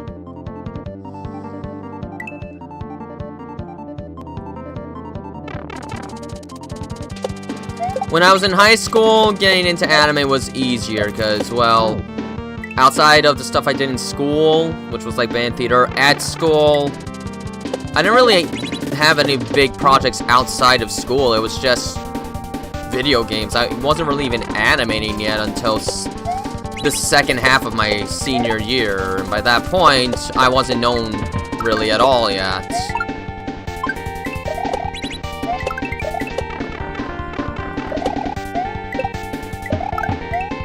Oh, that's the checkpoint.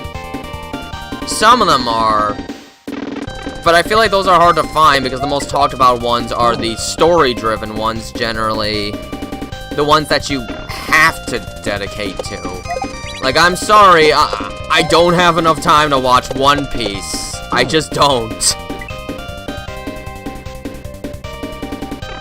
I'd probably have to spend like 2 years catching up if I actually wanted to see all of One Piece.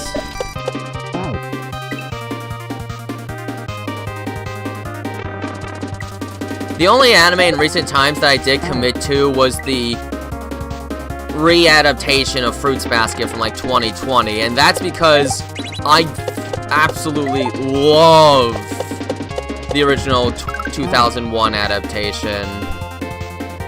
But that adaptation never got finished. It was just made to pad out time while the rest of the manga was being worked on, and then they never finished it after that. They just left it as such.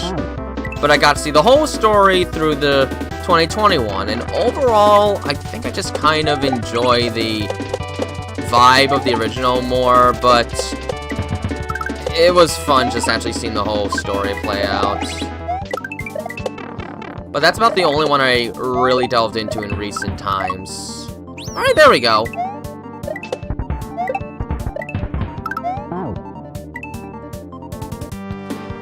But yeah, you don't usually hear about the episodic ones because everyone talks about the big story-driven ones, which makes it seem like that's all of anime.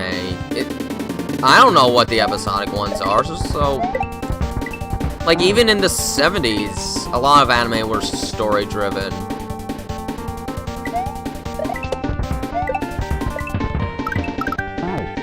Now there is like one anime from the 70s I learned about that I might want to watch at some point. It's called Heidi, Girl of the Alps.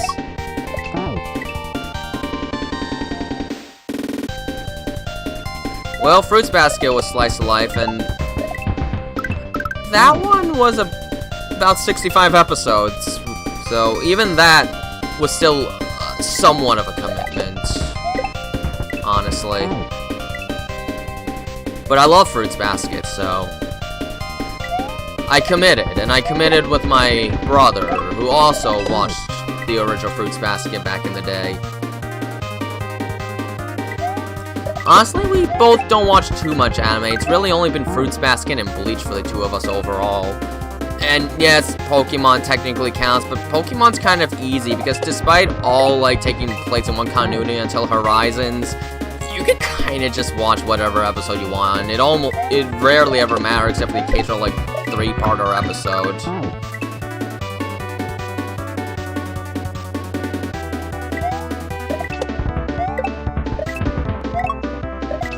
I keep holding the button.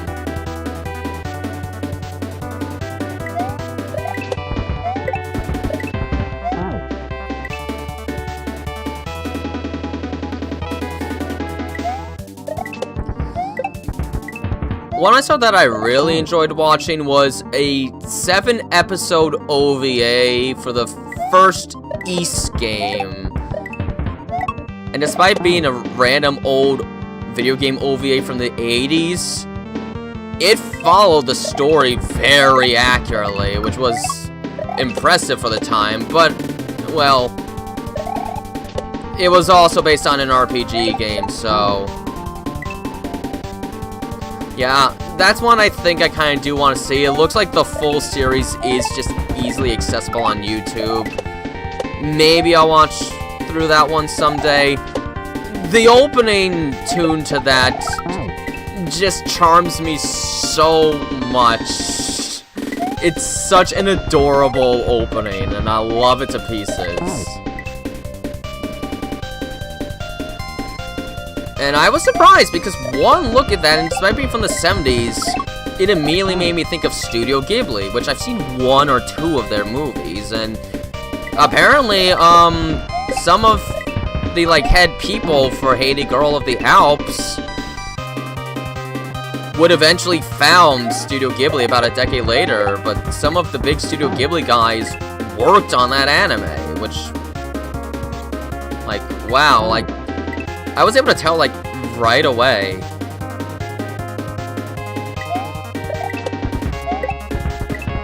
Which I just found really cool, especially since Studio Ghibli wasn't a thing yet in the 70s.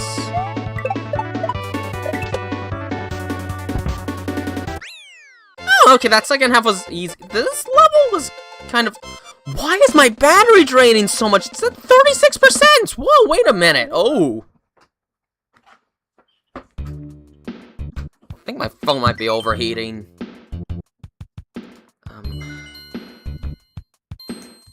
This is gonna make things a little harder to see the chat from here on. I don't know why the battery's dying so much. I guess I'm looking at it like this now. Why is the battery dying? It doesn't usually die this quickly. I'm shutting off this phone afterwards. I think this phone needs a reset. Thwomp Castle. Well, I'm 1/3 of the way through the hack. This will also make it a bit hard to see the time. For a second, I thought I was hearing Castlevania music. Oh gosh!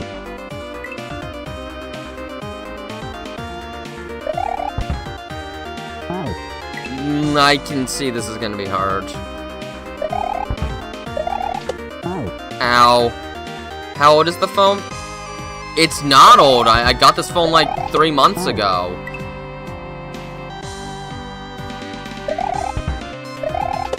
It's not old at all. It's just that sometimes based on what I do with the phone, which I accidentally had like this video pause and it wasn't letting the phone shut off, so it kind of started heating up and started burning the battery a little faster. So I turned off the screen for a little bit thinking that would help and charge this a little, but the battery went from like 98% to 36%. I get these random spells with my phone sometimes. If I just shut it off, it'll be good as new. But I can't shut it off now because this is the only way I can see my stream chat because I don't have dual monitors. I'm doing everything from my laptop, and the laptop is a single monitor.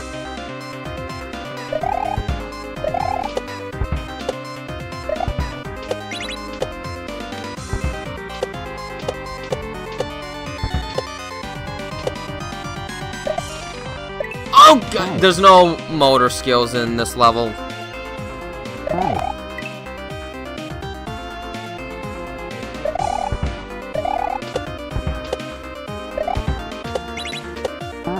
Ow. It's an iPhone. I forget if it's I think it's a 16. There's no iPhone 17 yet, right? Whatever the latest one is, I have the standard version.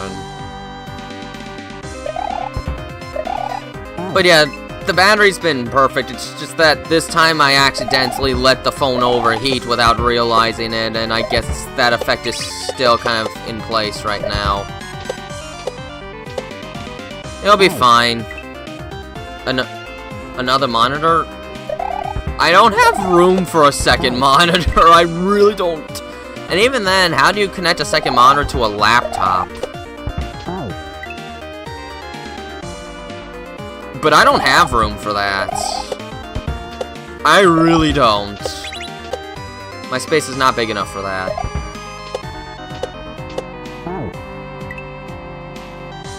Oh, then I guess this is an iPhone 17. I honestly kind of forgot what model it is, partially because I guess I don't care much. Oh no, the iPhone 18 is gonna have AI built. No, that's bad. Now it's gonna start recommending you stuff you don't even want. Because that AI is definitely gonna be built for advertising purposes. And then it's probably gonna force the Face ID, which I don't use Face ID because, yeah, I don't trust those facial scanners. Way too easy for someone to get in. But I know for a fact that AI is gonna do stuff you don't want it to do because the company's like, we can try and get more money out of people if we start advertising stuff with our AI system. Just watch. It's gonna keep trying to advertise you to buy more Apple products. Just you watch, I guarantee it. They're gonna make that AI as annoying as it can possibly be. I'm not at all excited for that. Now I know for a fact that I need to keep this phone for as long as I can.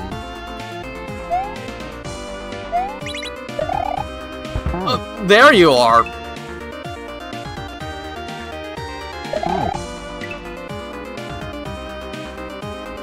Fact is, Apple is a business. So if they can find a way to push more business towards you, they're gonna do it. And I'm pretty sure they're gonna do AI for that because it would be a very easy way to do it.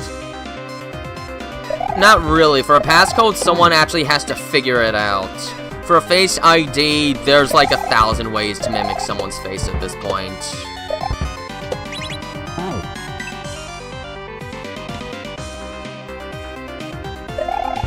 It's the same way that the facial recognition on YouTube, if you get identified as a minor, doesn't always work, because you could just use something that clearly isn't you and it'll still work. Bloodshot eyes? I did wake up a little earlier than I wanted to today, by like a whole hour. Could have made my eyes look a little more red, because once I accidentally wake up in the morning, I find it impossible to go back to sleep. Likely what's happening. What I hate is this laptop has like this stupid like AI assistant button next to the left arrow key. And almost every time I want it, just hit left, I accidentally hit that button and it has to stop everything I'm doing to open up a stupid window. I'm like, no, I didn't want to do that. Oh, and the thwomps. They're evil thwomps. I thought you were talking about me. It works on YouTube. Haven't you seen the videos of people using, like, Gmod characters to bypass facial recognition? And honestly, for a Face ID, all you need is someone with a similar looking face, and they could probably just accept it. I preferred when they did Touch ID, when you would get your fingerprint scanned. That's much more reliable than Face ID, because a professional would be able to mimic it just fine, but a fingerprint is unique. No one has the same fingerprint. Which is why they should not have gotten rid of Touch ID, because that was the most secure way imaginable, and they got rid of it for Facial ID, which is much easier to trick. Oh, it causes your laptop to lag. Thankfully, mine doesn't do that. But it's annoying when I'm trying to animate and I need to, like, go back a few frames. So I'm trying to hit the left key, but I hit the AI button instead. And then I have to close it out just so that I can resume animating. Why does there have to be a dedicated button? And why does it have to be next to one of the most frequently used keys on my keyboard? You know, someone that's really good at, like, taking a picture of a face and fabricating it and using that to trick the system. Trying to recreate someone's face is infinitely easier than trying to make an identical fingerprint. That's kind of impossible. It's why the FBI used to always search for fingerprints back in the day, because the fingerprint was one surefire thing that was unique to pretty much everybody. Not necessarily, just anyone that can get a picture of your face and find just some way to utilize that for the facial ID scan. And with AI products these days, it's probably not too hard to make a video of someone's face, as long as there's any file that could be used to recreate it. Which is scary.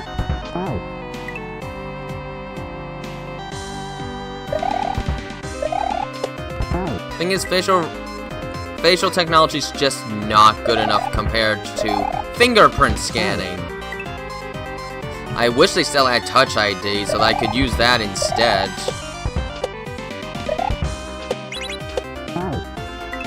I always thought the change from Touch ID to Face ID was a bad idea. So I just use a passcode because I do not trust using my face. I really don't. And especially if you've got a twin sibling, yeah, they could get in very easily because their face is usually going to look close enough.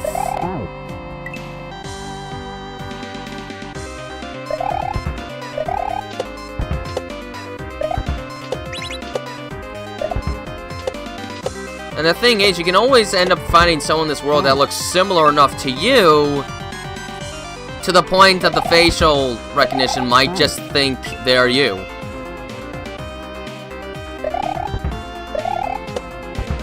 AI's bad. Once again, I had to refresh YouTube so that it would let me start the live stream because I couldn't detect it the first time because the AI code is too sloppily made, because no one checks to even refine the code after AI generates it.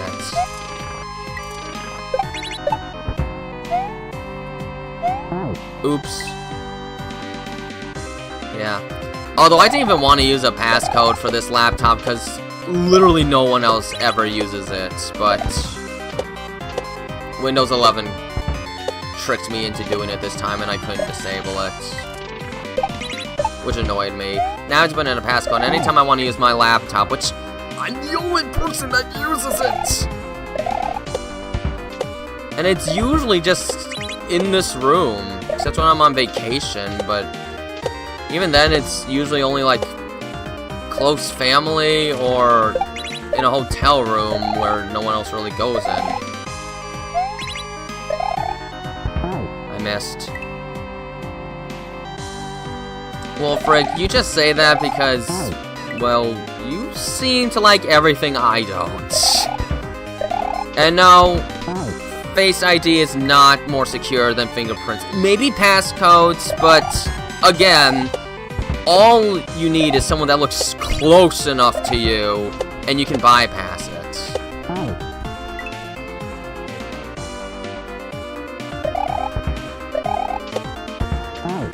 But Touch ID, remember, only one person has your fingerprint, and that is you.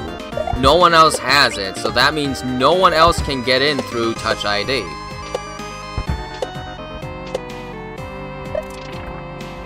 It occasionally became a problem my hands were too dirty because, well, then it wouldn't recognize the fingerprint, but no one else could ever get in because they didn't have my fingerprint. And trust me, that has helped me in the past before, where some people have tried to get into my phone once. I think it was just family, but still, but they couldn't get in because they didn't have my fingerprint.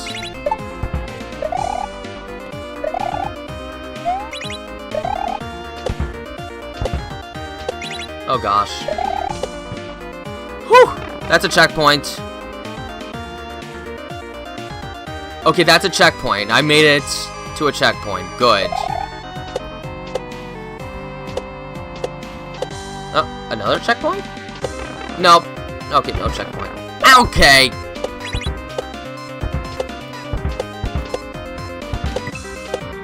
Okay. Oh no. Go down! Okay. Not a bad first attempt at the second half. I'm aware of that. But I don't tend to use Android devices because almost every time I use one, it feels like the most unresponsive piece of technology in the world. It's so laggy. The touch commands and the slide commands don't even seem to work for me half of the time. And the last time I had an Android device, there were too many apps that easily added viruses, including a storage cleaner app that I used to use thinking it was helping, but it was actually adding viruses. So unfortunately, I've never had a positive experience with an Android device. So I use iPhones because I haven't really had negative experiences with my iPhones. Even if Apple makes some stupid decisions, the iPhones are the only product of theirs that I get. I don't have a large-scale tablet of any kind. Just the iPhone. And my laptop, of course, but that's not a tablet.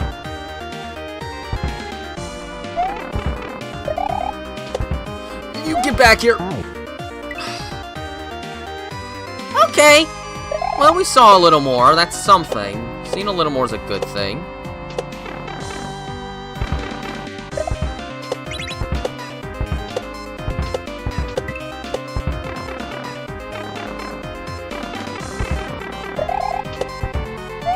There we go. What's next? Okay!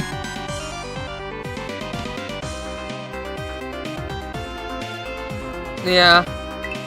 Honestly, I hate Max. The computer mouse is terrible for Macs, and they don't let you use any others. And the clicks feel so fake and artificial that it feels hard to click. And Macs always gets second priority for like games and applications, so for my purposes, it's more limited in its utility. I hear Macs are very good for like music programs, but I don't really do that kind of stuff, so the stuff that works best for me tends to be more prioritized with Windows than Mac. Ow. Yeah.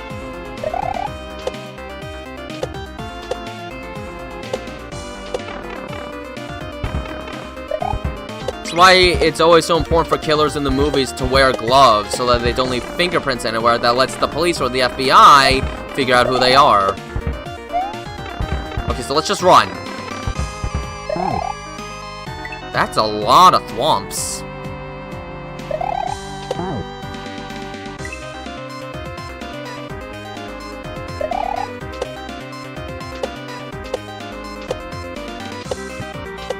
Oh, come on!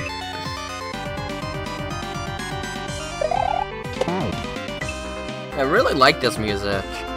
I do have to wonder if it's from some sort of random Konami game for the Genesis. Because I don't know, I'm sort of getting that kind of vibe from this tune. I really like it.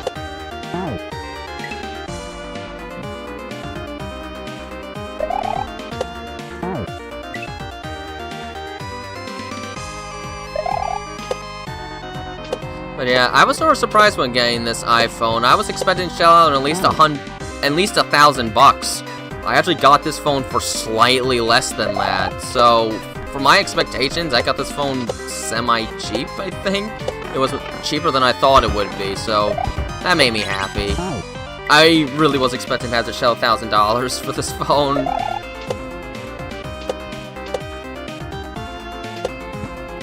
Now, if I got, like, the Plus model, or the Pro model, whatever it's called, for sure I would have had to, but I don't really care nearly as much about the larger screen. For a phone, I don't want it to be too big, honestly. Otherwise, I feel like it defeats the purpose of, you know, being a phone. If I wanted a bigger screen, I'd get a tablet, but why get a tablet when I can use a laptop? You know, unless I got, like, a drawing tablet, but You guys know by now I don't draw.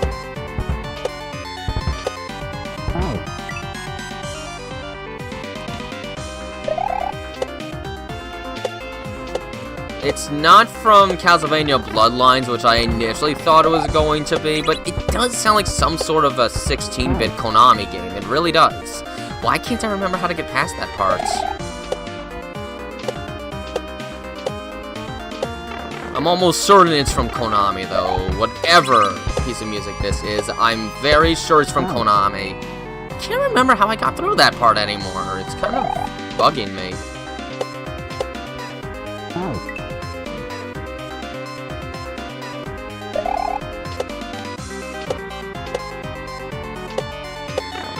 Well, either way, I shouldn't need another phone for at least another 5 or 6 years, so I'm not even gonna worry about that. There we go. I remembered. That wasn't fair. It didn't let me go through the first time. A Wacom Inutos. Okay. That sounds like something out of a cartoon. You want your first phone to be the iPhone 20 for no reason. Well, then I'm afraid you're gonna have to wait like another 3 years. You'll have to wait another 3 years if you want that to be your first phone, I'm afraid. If we're only up to 17, it's gonna take another 3 years. Or maybe they'll skip 19, the same way they skipped 9 for some reason. I have no idea why they skipped iPhone 9. That just didn't make any sense.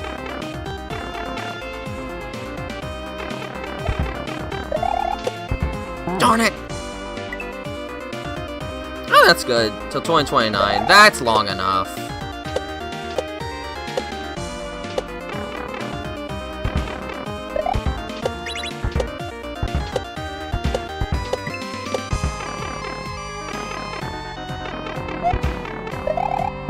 Oh, whoa! I was too early? I didn't see that coming. I'm dead. Samsung Galaxy A35 5G. Samsung Galaxy, that was the first mobile device I ever had. And my gosh, that thing got slow on me quick.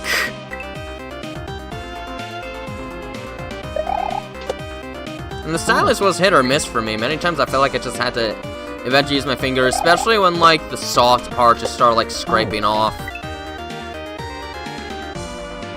Yeah, Samsung Galaxy tablets, that's what I got in the 8th grade.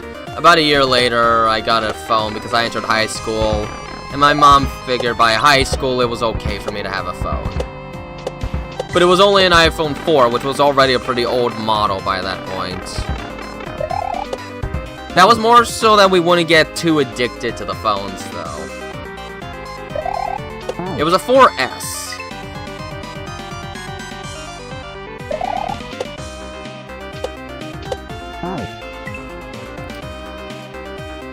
And then 1 year after the iPhone 4S, I got an iPhone 6. My twin brother got an iPhone 7.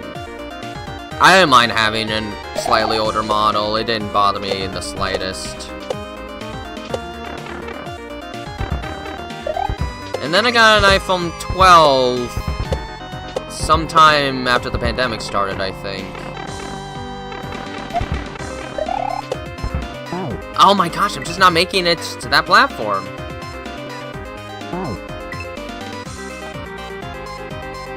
Well, I don't know when you were in 8th grade, but depending on how long it's been, the hardware's probably ancient.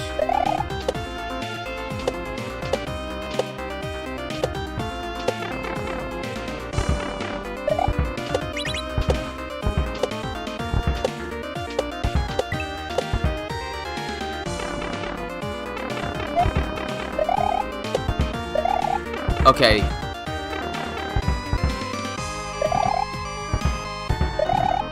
Go! Okay, what now?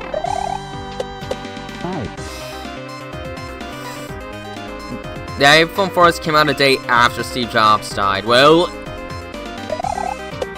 Okay, first off, I didn't even realize he was dead. I thought he was alive.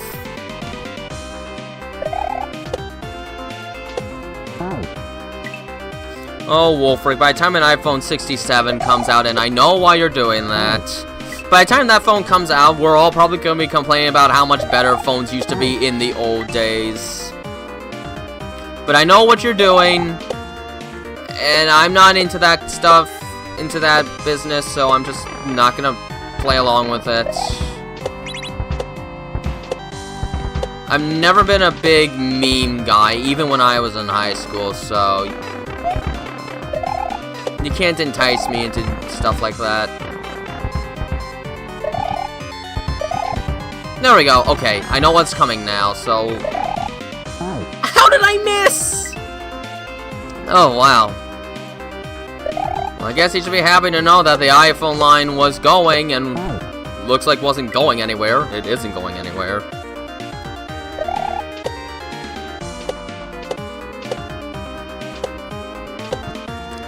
Steve Jobs. Oh, wow, 3 times.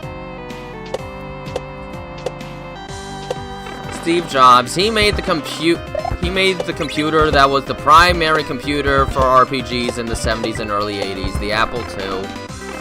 If you were an RPG guy, you got an Apple II to play those RPGs coming out. Especially the latest Ultima and Wizardry. Don't miss it this time! I knew I was gonna fail, but I really didn't want to.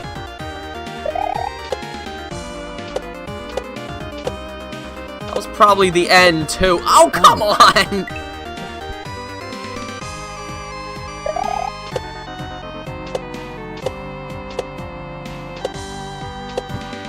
How did I not get in? I was holding up the whole time.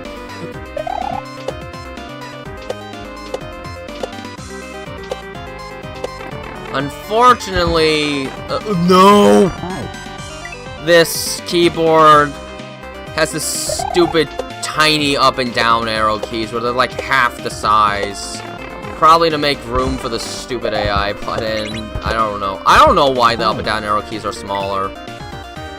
They just want to make the keyboard smaller and then they shrunk those keys, which is annoying. Like, why can't you just have all the arrow keys be equal size like it honestly should? It's more convenient. Thankfully, I don't tend to hit the wrong one, but it's still kind of annoying.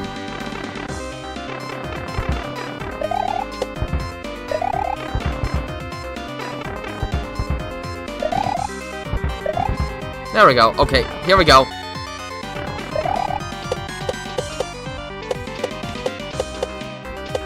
There we go. There's more! Wait a minute! What's next? Oh, okay. We're fine. We're fine. That thwomp did not kill me, because it got stuck. Fake troll, we call that. Alright, there we go. That's like 6 levels down and like 9 more to go. Good! Rotsusa. I don't know what that translates to. What I do know is I have to use the bathroom, so excuse me.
Luxembourgish? What?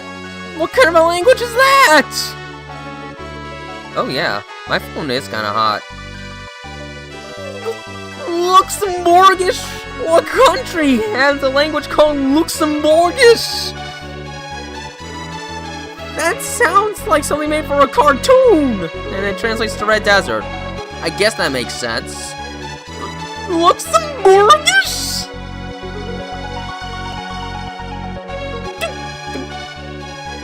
Whatever, let's just play the level at this level. Alright, so it's already introduced me to, this mechanic where the screen warping.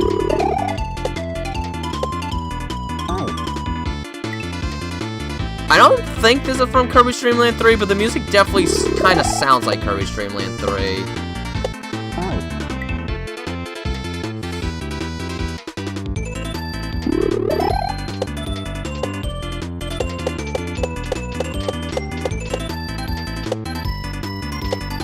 Oh, that was close. Ah!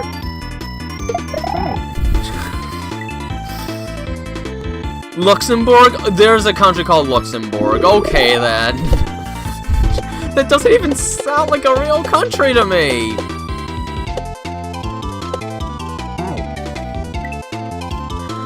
Okay, it's in Europe. That I probably could have figured out.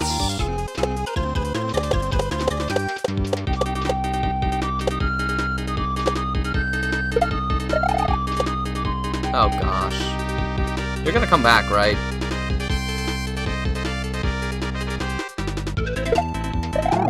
That was bad.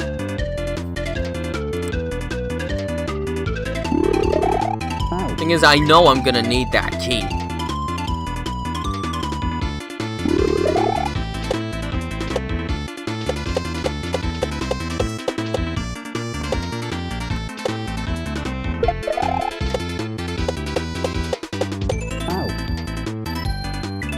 I think I need to throw the key up there.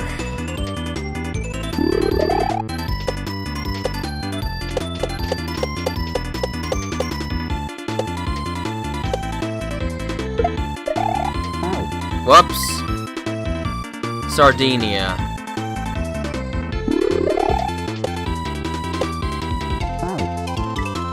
I wonder if that's what Swallow Falls was inspired by, Claudia with a chance of meatballs.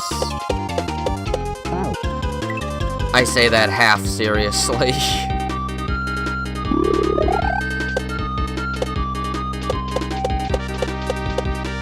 Oh gosh, that was bad. Let's not do that again. Micronations. For a second I read that as microtransactions.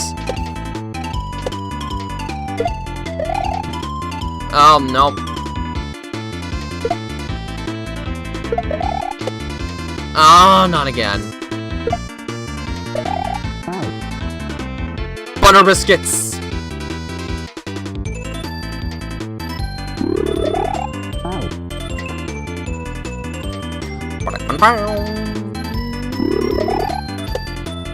I don't know where this is from, but it kind of sounds like Kirby's Dream Land 3 or something like that, so I'm gonna call this bootleg Kirby's Dream Land 3 music. This is bootleg Kirby's Dream Land 3 music. I can't wait to play bootleg Kirby's Dream Land 3.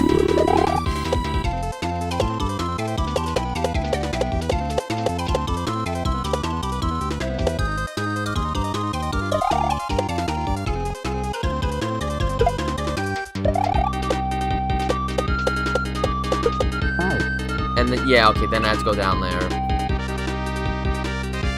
As Mario. If the key touches that yellow thing, it dies. But if I touch the red skull thing, I die. Try that again. That works. I fell! Sealand! Is it safe to assume Sealand is a peninsula country? Because I'd be surprised if a place called Sealand was not a peninsula surrounded by water. Super Cattails? Okay, I'm not familiar with that, so I don't have any comments. Is it a Super Nintendo game?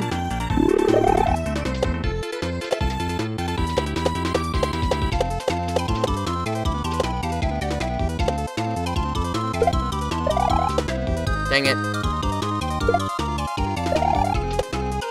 Okay, at least I didn't die.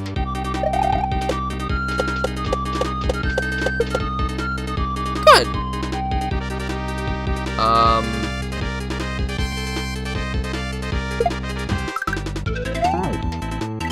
Do I have to do a key jump there?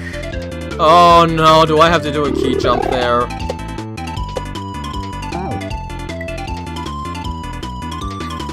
Tiny little airbase off the coast in the UK.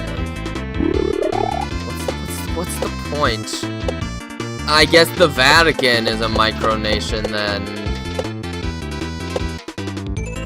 The Vatican's just like one tiny area in Rome.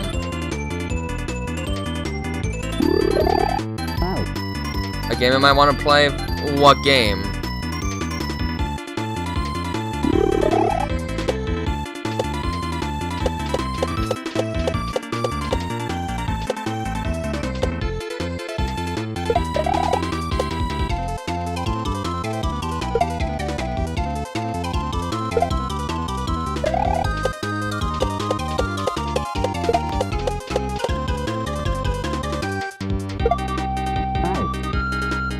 Yeah, I know Cat Mario. Yes, I've played Cat Mario. I played that. I got introduced to that when I was like in middle school, or maybe even 5th grade. That is ancient.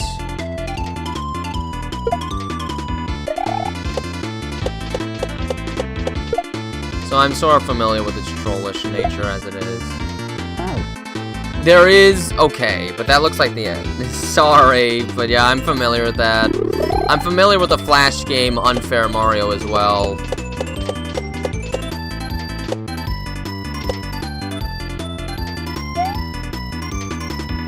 And the Unfair Platformer. Which plays the Spring Yarn music from Sonic 1.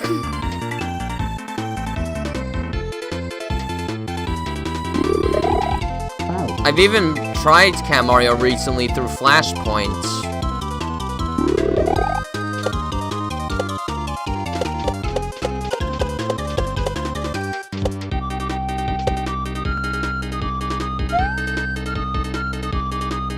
Get rid of that ad.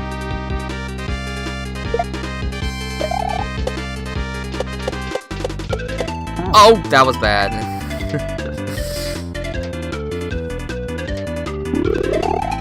Sorry, Kaze, but I was on the internet back when that stuff was kind of commonplace, so I'm familiar with a few of those.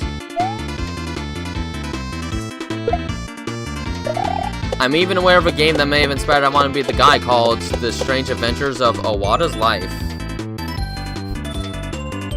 Okay, let's try that again. Why'd I do that? I'm a moron! I just panicked too much in that scenario.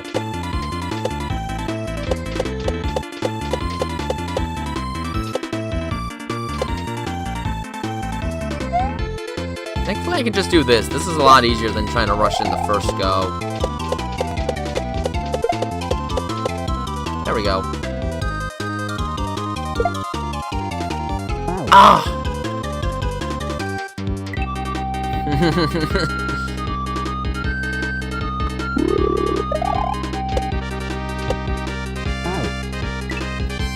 Heck, I even played the original I Want to Be the Guy in its entirety. And its sequel, I Want to Be the Guy Gaiden. And the very first I Want to Be the Guy fan game ever made, I Want to Be the Fan game. I used to have, like, a couple mobile fan games of I Want to Be the Guy on my Android device as well.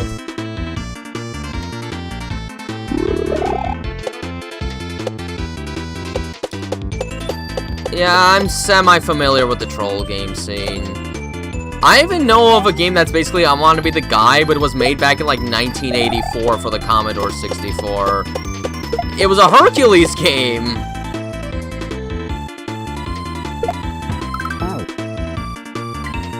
You're starting to like this song? We might be in luck. We might be hearing this for a little while, seeing as I didn't even reach the checkpoint yet. So I guess I've only been playing about 15 minutes. Something tells me Nintendo doesn't like the fact that Super Cat Tails exists. It sounds like it's essentially an unlicensed bootleg Mario for mobile. But probably one of the better made ones, at least, I'm assuming.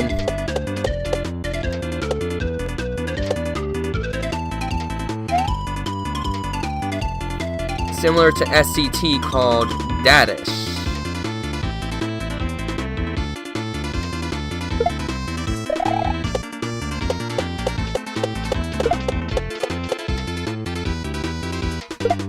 Okay, let's try that again.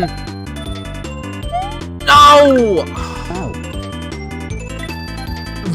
There's no checkpoint over there. Oh, no. Have we hit the difficulty spike portion of the game? There's no checkpoint behind that pipe.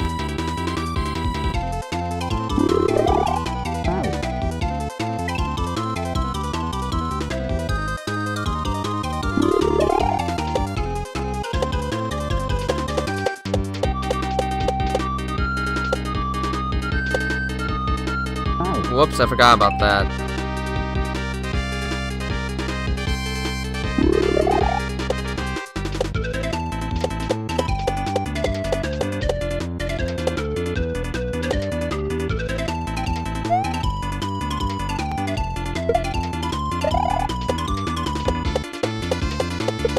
What?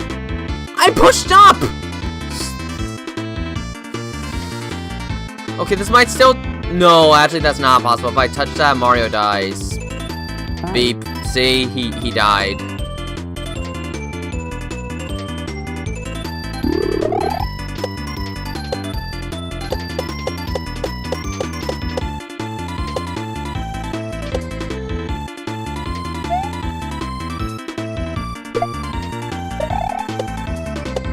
Okay, we're gonna try that again.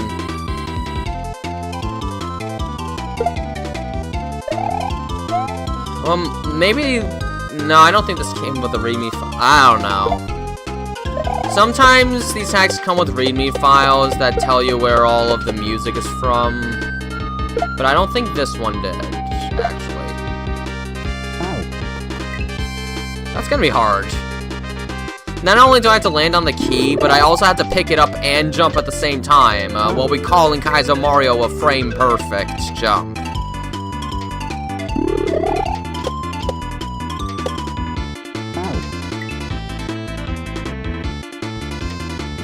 Maybe you could use, like, Google or an application that can listen to his song and see if it finds it.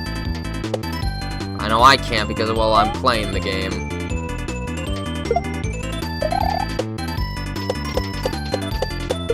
Darn it!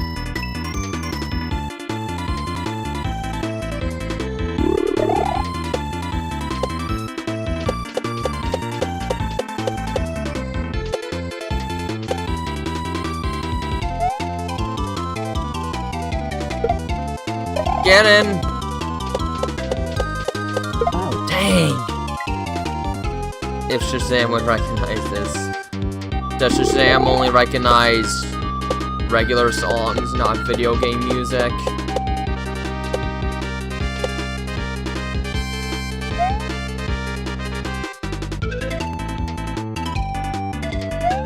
Because if that's the case, that's Music Kissed. Keep going. Ah, I'm failing.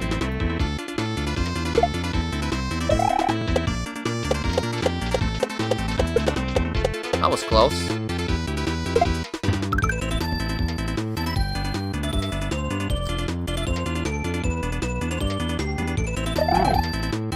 There.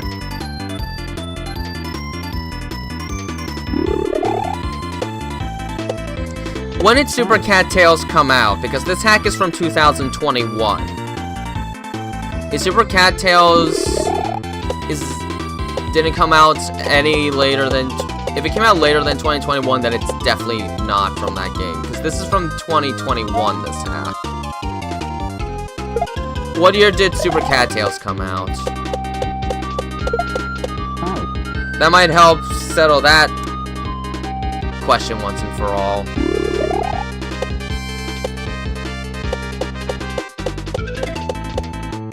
Oh gosh, hurry. Good.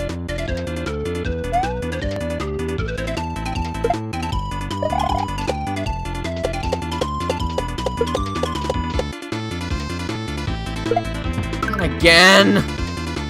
Alright, Mario, let's try a different way for some fun. There. Isn't dying in different ways fun? Of course you wouldn't respond too well to that question. It's nice that there's just a little wind particle effect in this level. It adds some character. Desert winds.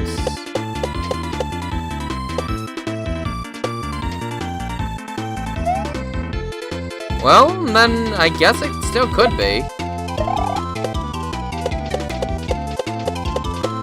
I don't believe myself. Ugh.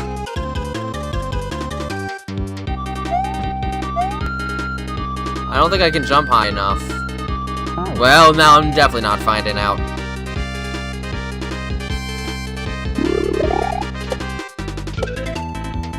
Ow.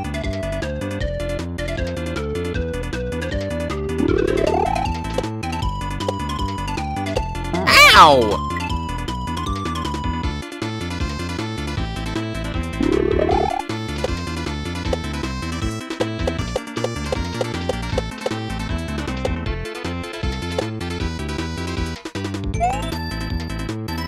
Here we go.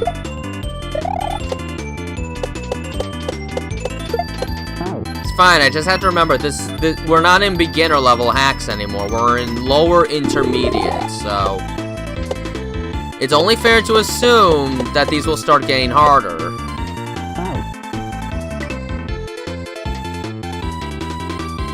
Oh! Oh, what game? What game? Which one is it? Is it Battle for Bikini Bottom? Is it the movie game? Is it Lights, Camera, Pants? Is it Creature from the Krusty Krab? Is it Atlantis Square Pantis? Truth or Square? Nicktoons Unite? One of the Nicktoons Unite sequels? Another SpongeBob game? I don't know. Revenge of the Flying Dutchman? SpongeBob Super Pants? What is it? I'm sorry I'm bombarding you with so many different SpongeBob games there. Or was it an old SpongeBob, the GBA version of Lights, Camera, Pants? I only ever had the console version, which is like Mario Party if it was only mini-games, and as such the mini-games were like 3 times more complex. That's actually a fun party game, Lights, Camera, Pants. Maybe they just didn't have any more ideas for a 3rd game.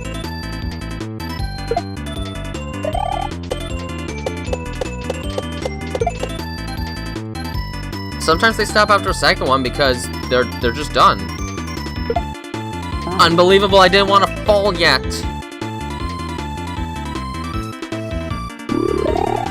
Well, yeah, Lights, Camera, Pants is kind of...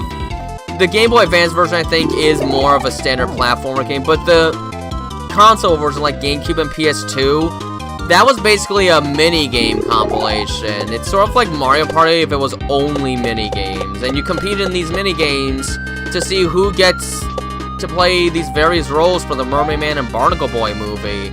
And the mini-games are a lot of fun.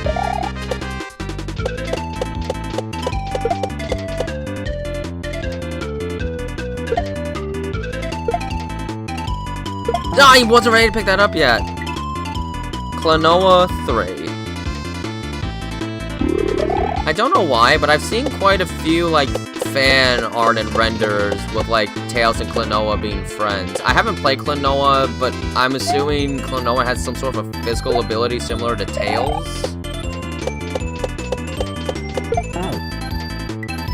Sponge, Starman, Octosquid, and... You know, I'm pretty sure you can say the names of the characters without getting sued.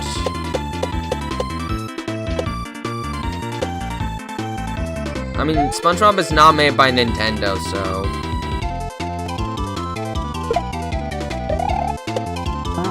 The only Game Boy Advance SpongeBob game I had was the SpongeBob SquarePants movie game.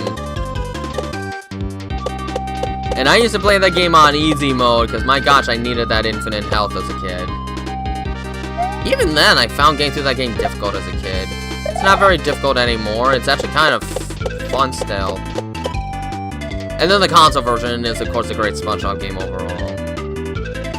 Oh, is the GBA one too long? Okay, okay. Oh, I didn't press them at the same time, darn it! That was my chance to make a little progress.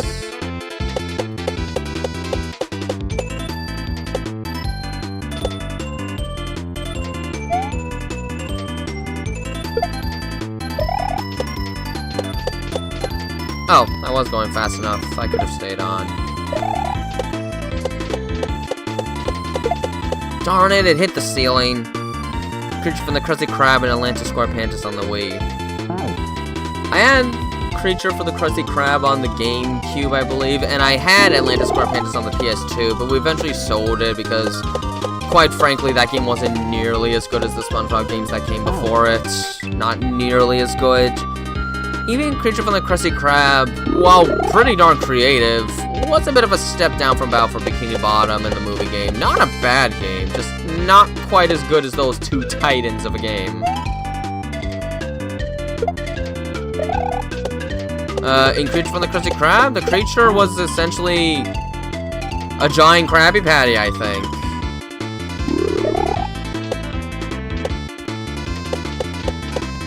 But the whole game was like set in everyone's like dreams, so the game got very zany and all over the place. One level, it could be like a heavy metal race, and then like the next level, you're suddenly in a comic book land as Patrick Man or whatever he called himself. And definitely had a very interesting art style, that game. Very interesting for sure. There we go! I wasn't ready. Yeah, but that doesn't really happen until level 3 when Plankton uses, like, this growth ray or something like that. And he ends up turning himself huge, but it also fixes the Krabby Patty and turned it into a creature that wants to eat Plankton.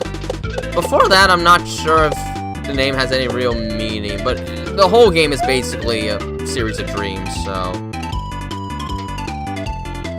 Oh, I couldn't beat the final level of Creature from the Krusty Krab because it's a race, and I hate races. And that one was way too hard for me, because I'm bad at racing games. My brother had to beat that, because he's better at driving sections in games.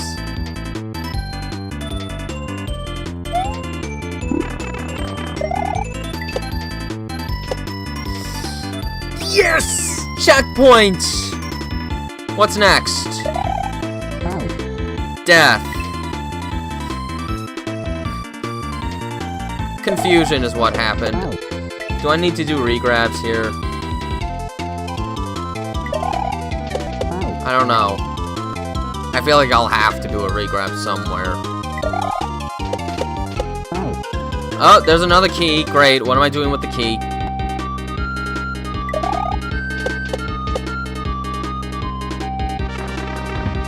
Well, too late now.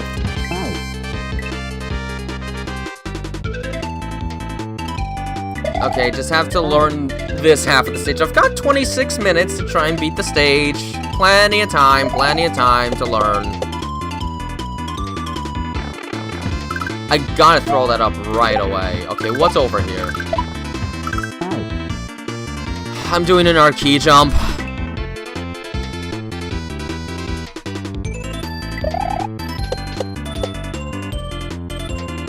No! Why did I hold right? That slowed me down.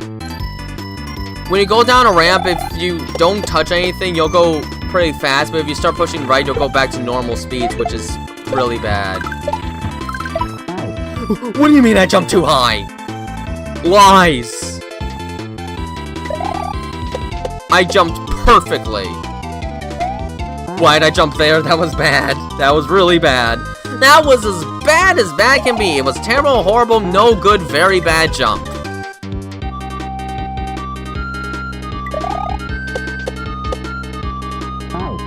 I let go of the spin jump on him. That was bad.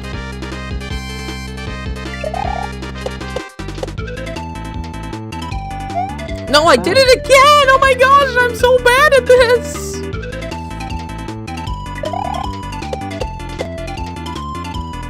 There we go.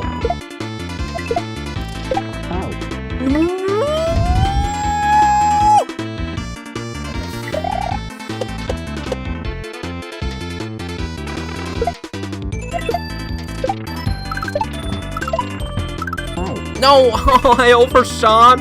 How'd I overshoot that? But yeah, SpongeBob Out for Bikini Bottom. That was the first video game I ever got. Not the first one I played. I did play Super Mario World at my grandpa's house at 3 years old, but Battle for Bikini Bottom was essentially the first video game that was actually, like, mine. That or the SpongeBob plug-and-play, where you use SpongeBob's nose, and there's 5 games in it. A Breakout-style game, a Sandy shooter game, a game where you gotta stop the hooks, Patrick in the Maze, and Super Chum Bucket, which is basically SpongeBob Donkey Kong. I used to play that a lot, but the cables, they don't work so nicely anymore. You have to hold the plug and play a certain way for the screen to even show. Okay, I had a lot of fond memories of that plug and play. Okay. No! How did I miss that? That's the stupidest thing I've ever seen.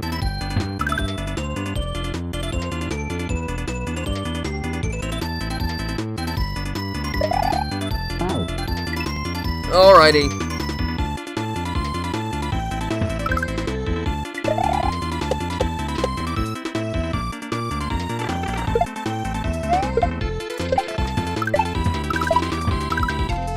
Oh, I didn't do it.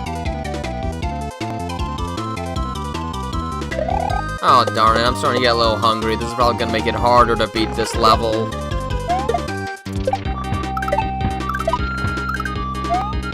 Oh, dang it. Dag nabbit.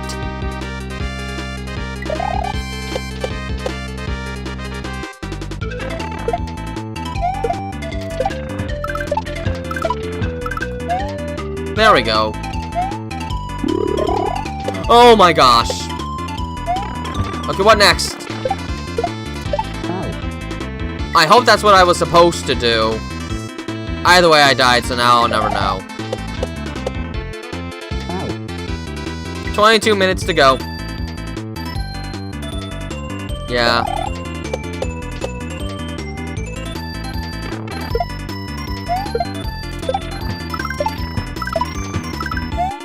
What do you mean I didn't pick it up? I'll survive. I've played games while hungry in the past. You can go too high since when?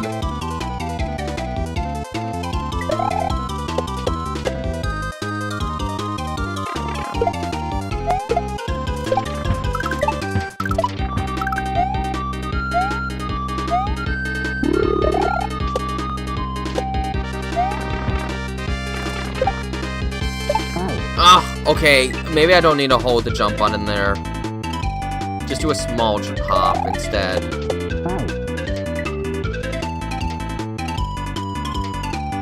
I don't know what happened. Yay!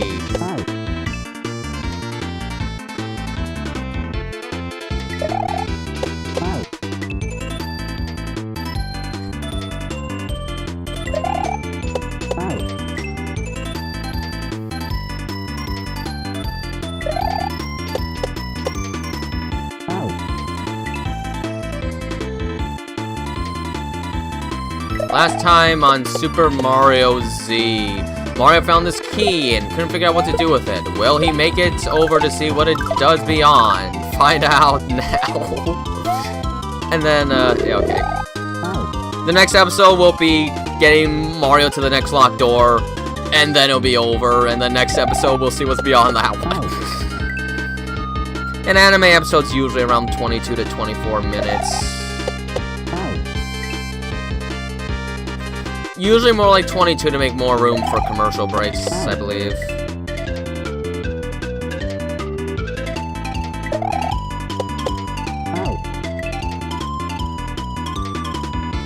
There's no time for an intermission. I need to beat this level.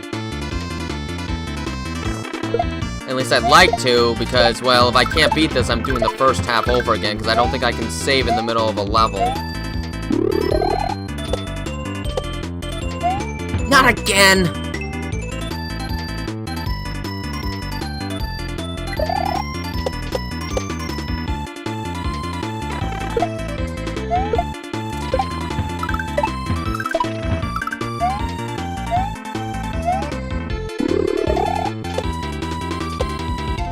No, I hate missing that.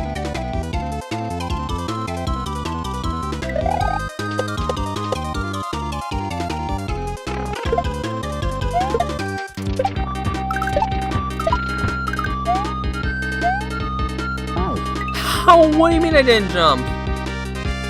Yes, yes there is. Yes. Funny enough, the openings and endings with all the lyrics is actually essentially an American invention. When Astro Boy was first being done in Japan, the first anime adaptation, it was just an instrumental opening and end. When it got brought over to the US for dubbing, the dubbing studio decided to add some lyrics to the opening and the ending and have it sung by children. And then the Japanese creators loved it so much that they decided to do that for the show as well. And because Astro Boy was such a big show at the time, it basically set the template for all other animes after to do it. We kind of have America, funny enough, to thank for all of the Japanese songs made for the openings and endings of anime.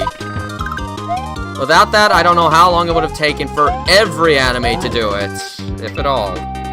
Some would have for sure, but who knows if it would have been as expected a tradition of anime.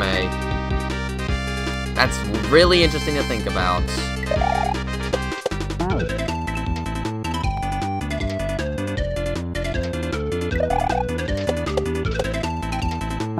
I'm gonna say this, I can't imagine Dragon Ball Z Kai without the song Dragon Soul.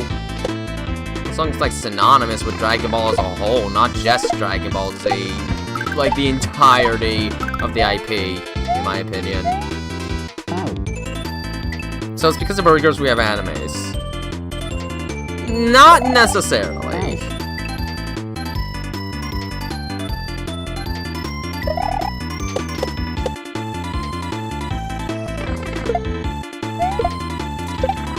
You know, it's a pity that anime has such, like, strict copyrights. Because I'd like to have, like, Sonic and Tails watching a little bit of, like, the first episode of the 80s adaptation of Astro Boy. But when the phone suddenly rings and Sonic has to pick it up. But I don't know if I could ever do that. And then I'd actually like to, like, commission someone to actually, like, animate it with, like, Moby characters.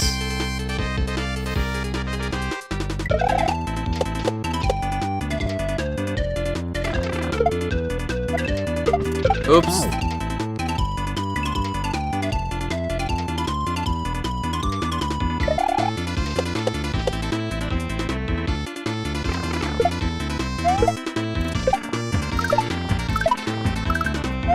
Dragon Ball Z Kai was kind of my introduction to, like, proper, like, opening and ending music for animes. Because, like, you know, with Pokemon, it's a little different because they really changed it up compared to the originals.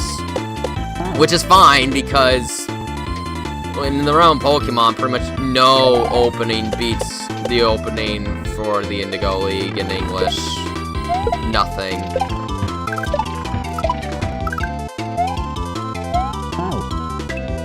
But I've only ever watched the first episode, because it was the only one that was fully available to watch on YouTube, so I never saw the rest. But But I do have to say, the acting sounded pretty decent for an old dub. Like, is it a masterclass of acting? No, but honestly, it wasn't too bad for the era, I'd say.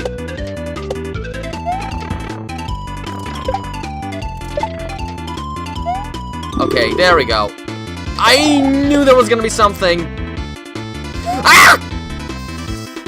Well, I didn't expect a second one. Good on you, game. Good on you.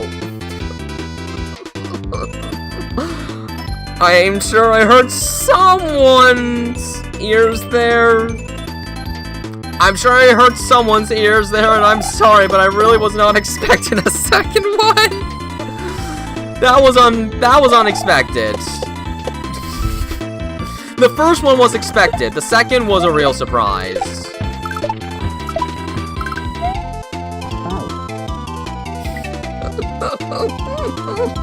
I really was not expecting that. It's fine, that's the end of the level. I can beat this. I can beat this. No worries, I'm gonna beat this.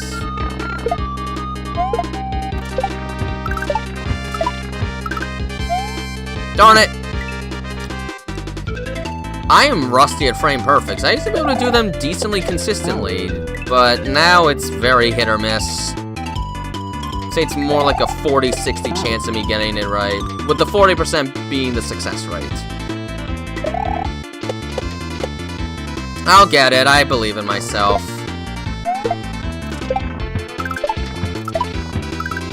I will believe in myself. This is the only way for me!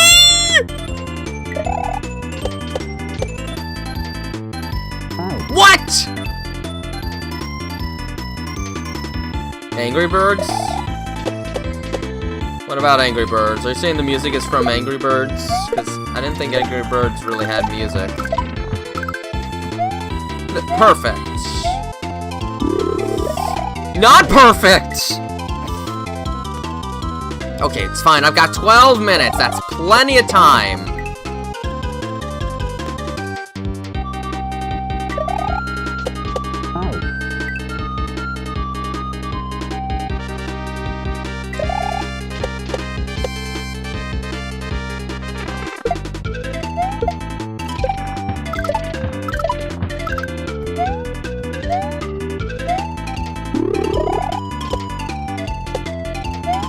I hate that pipe. I kinda hate that pipe. I almost walked into death. So I jumped into death instead.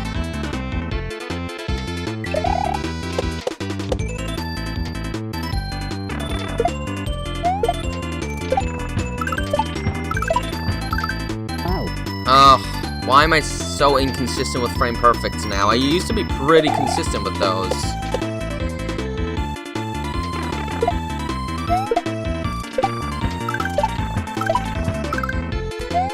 No! Why they take them away? Maybe because they want you to buy the new product. So buns? I don't know what that means.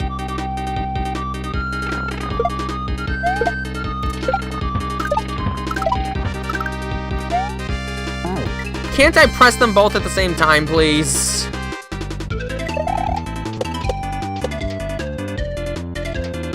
Salvaged it.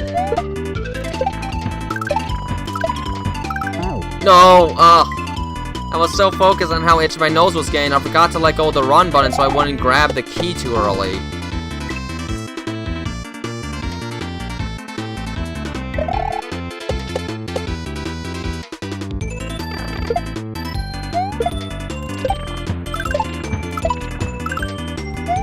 No, oh my gosh, just press them both at the same time.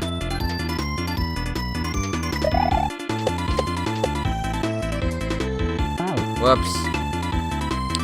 Okay. Is that what people say these days? It's so buns?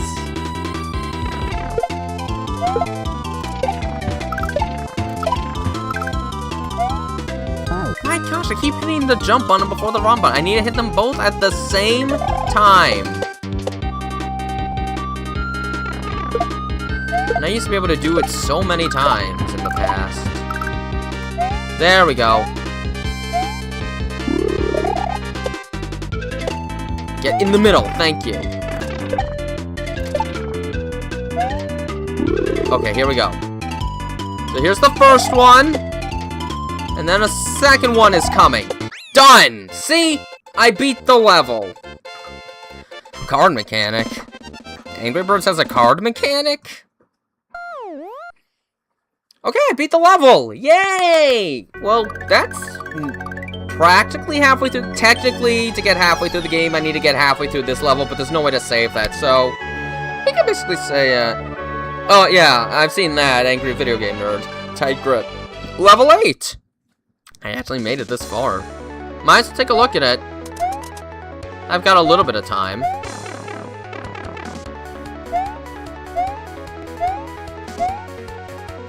Okay, first try in that first room. How nice. And then I immediately die. Wait a minute, is this background from Fantasy Zone 2? Is this Fantasy Zone 2? Level 3, I think? Or 5? Or maybe it's from a Sonic game and I'm just really making things up.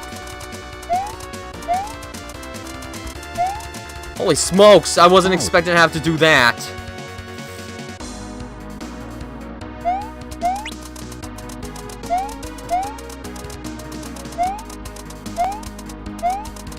I missed.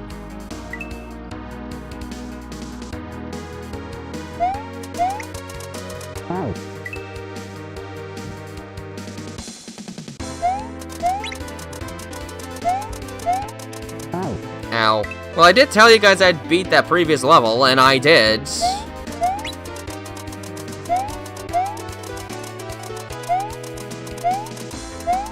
I wasn't high enough. Okay, it is a Sonic background. Honestly, this is probably the shoreline from Sonic 3 right before Sonic makes it to Angel Island in the opening. Okay. Okay, I get it.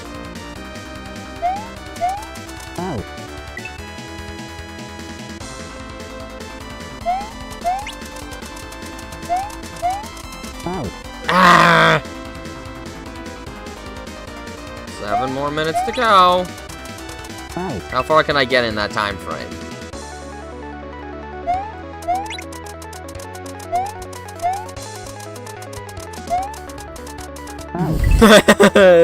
That was so bad.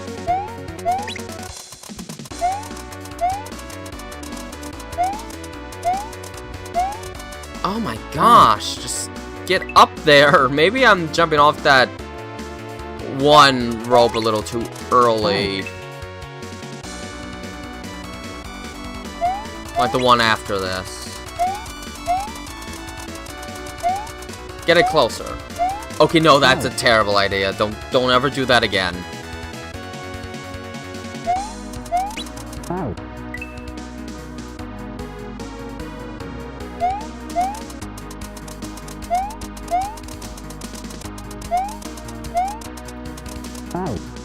I hardly even grabbed it.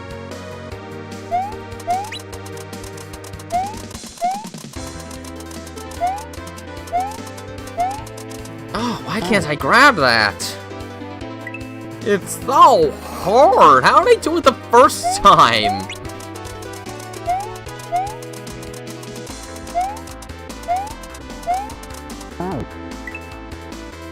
I don't know. No, I was itchy. Now I need to die. How dare I be itchy? Being itchy is bad. Oh gosh.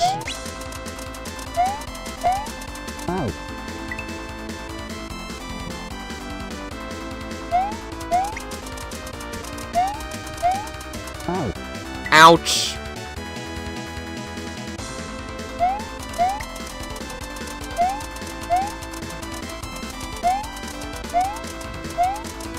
I'm never high enough.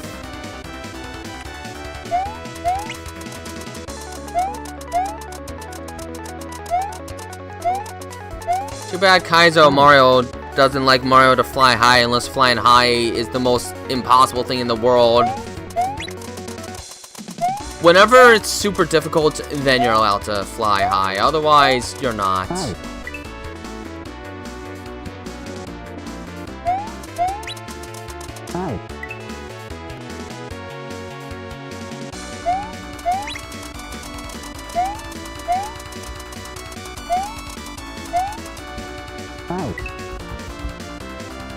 Good grief.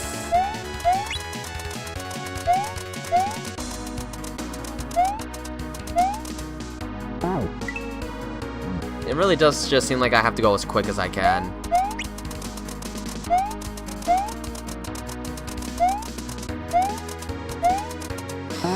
But that still doesn't seem to work. What, do I have to... Is it possible to go like half a pixel faster or something?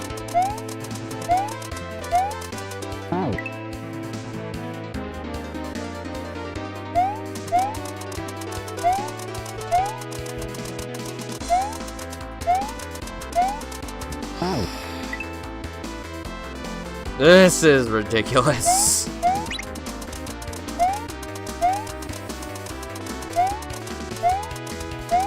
I made it! And then I died. I was too shocked that I made it to react accordingly. Okay, wow, I made it again. No! Well, Kaizo does enjoy one-frame jumps. It does enjoy that a decent amount.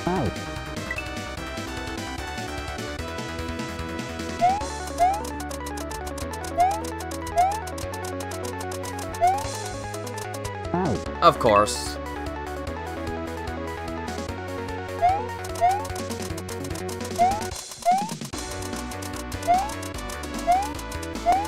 Okay, good. Not good.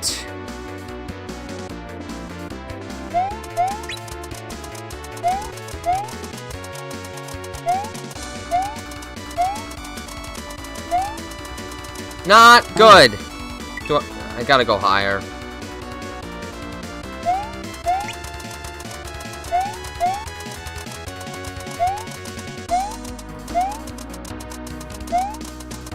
Yeah, like that.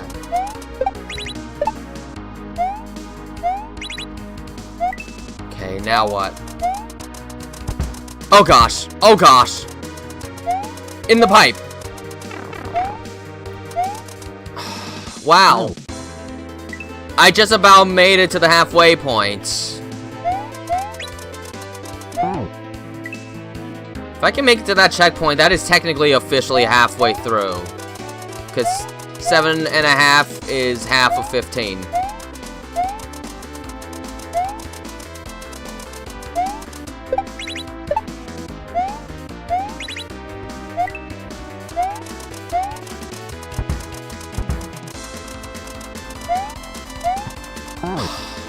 One minute to reach that checkpoint.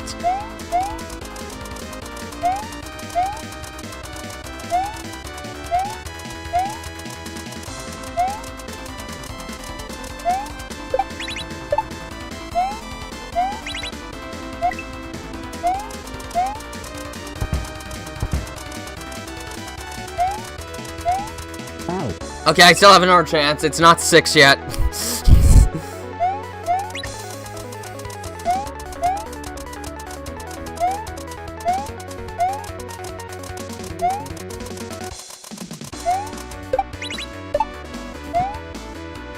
Okay, it's not 6, so I can give myself another shot. As long as it's not 6, I can hit try again.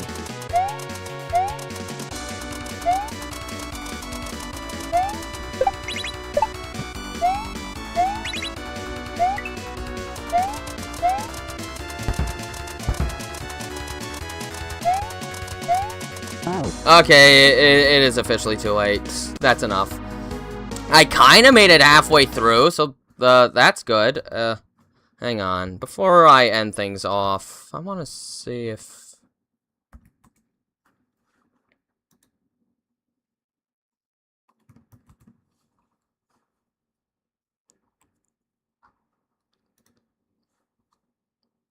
I'm gonna see if I can find what that music track was quickly. Okay,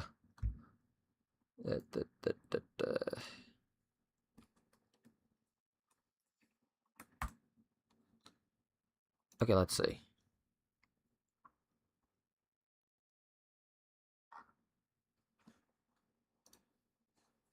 Did this come with a readme? No, it didn't come with a readme. Okay, I won't be able to just check it out, so. Yep, I'll have to do it then. Sorry, I can't find what it is. Alright, but there, I'm kind of surprised how far I got. I didn't expect to get this far on the first stream of it, so that's pretty neat, actually. Got far. Maybe I could finish this hack in 3 streams. Not too bad for, our first intermediate Kaizo hack. Lower intermediate. There's a big difference between lower and upper. So that's gonna do it for now. This is Mateus from 109. I gotta get something to eat.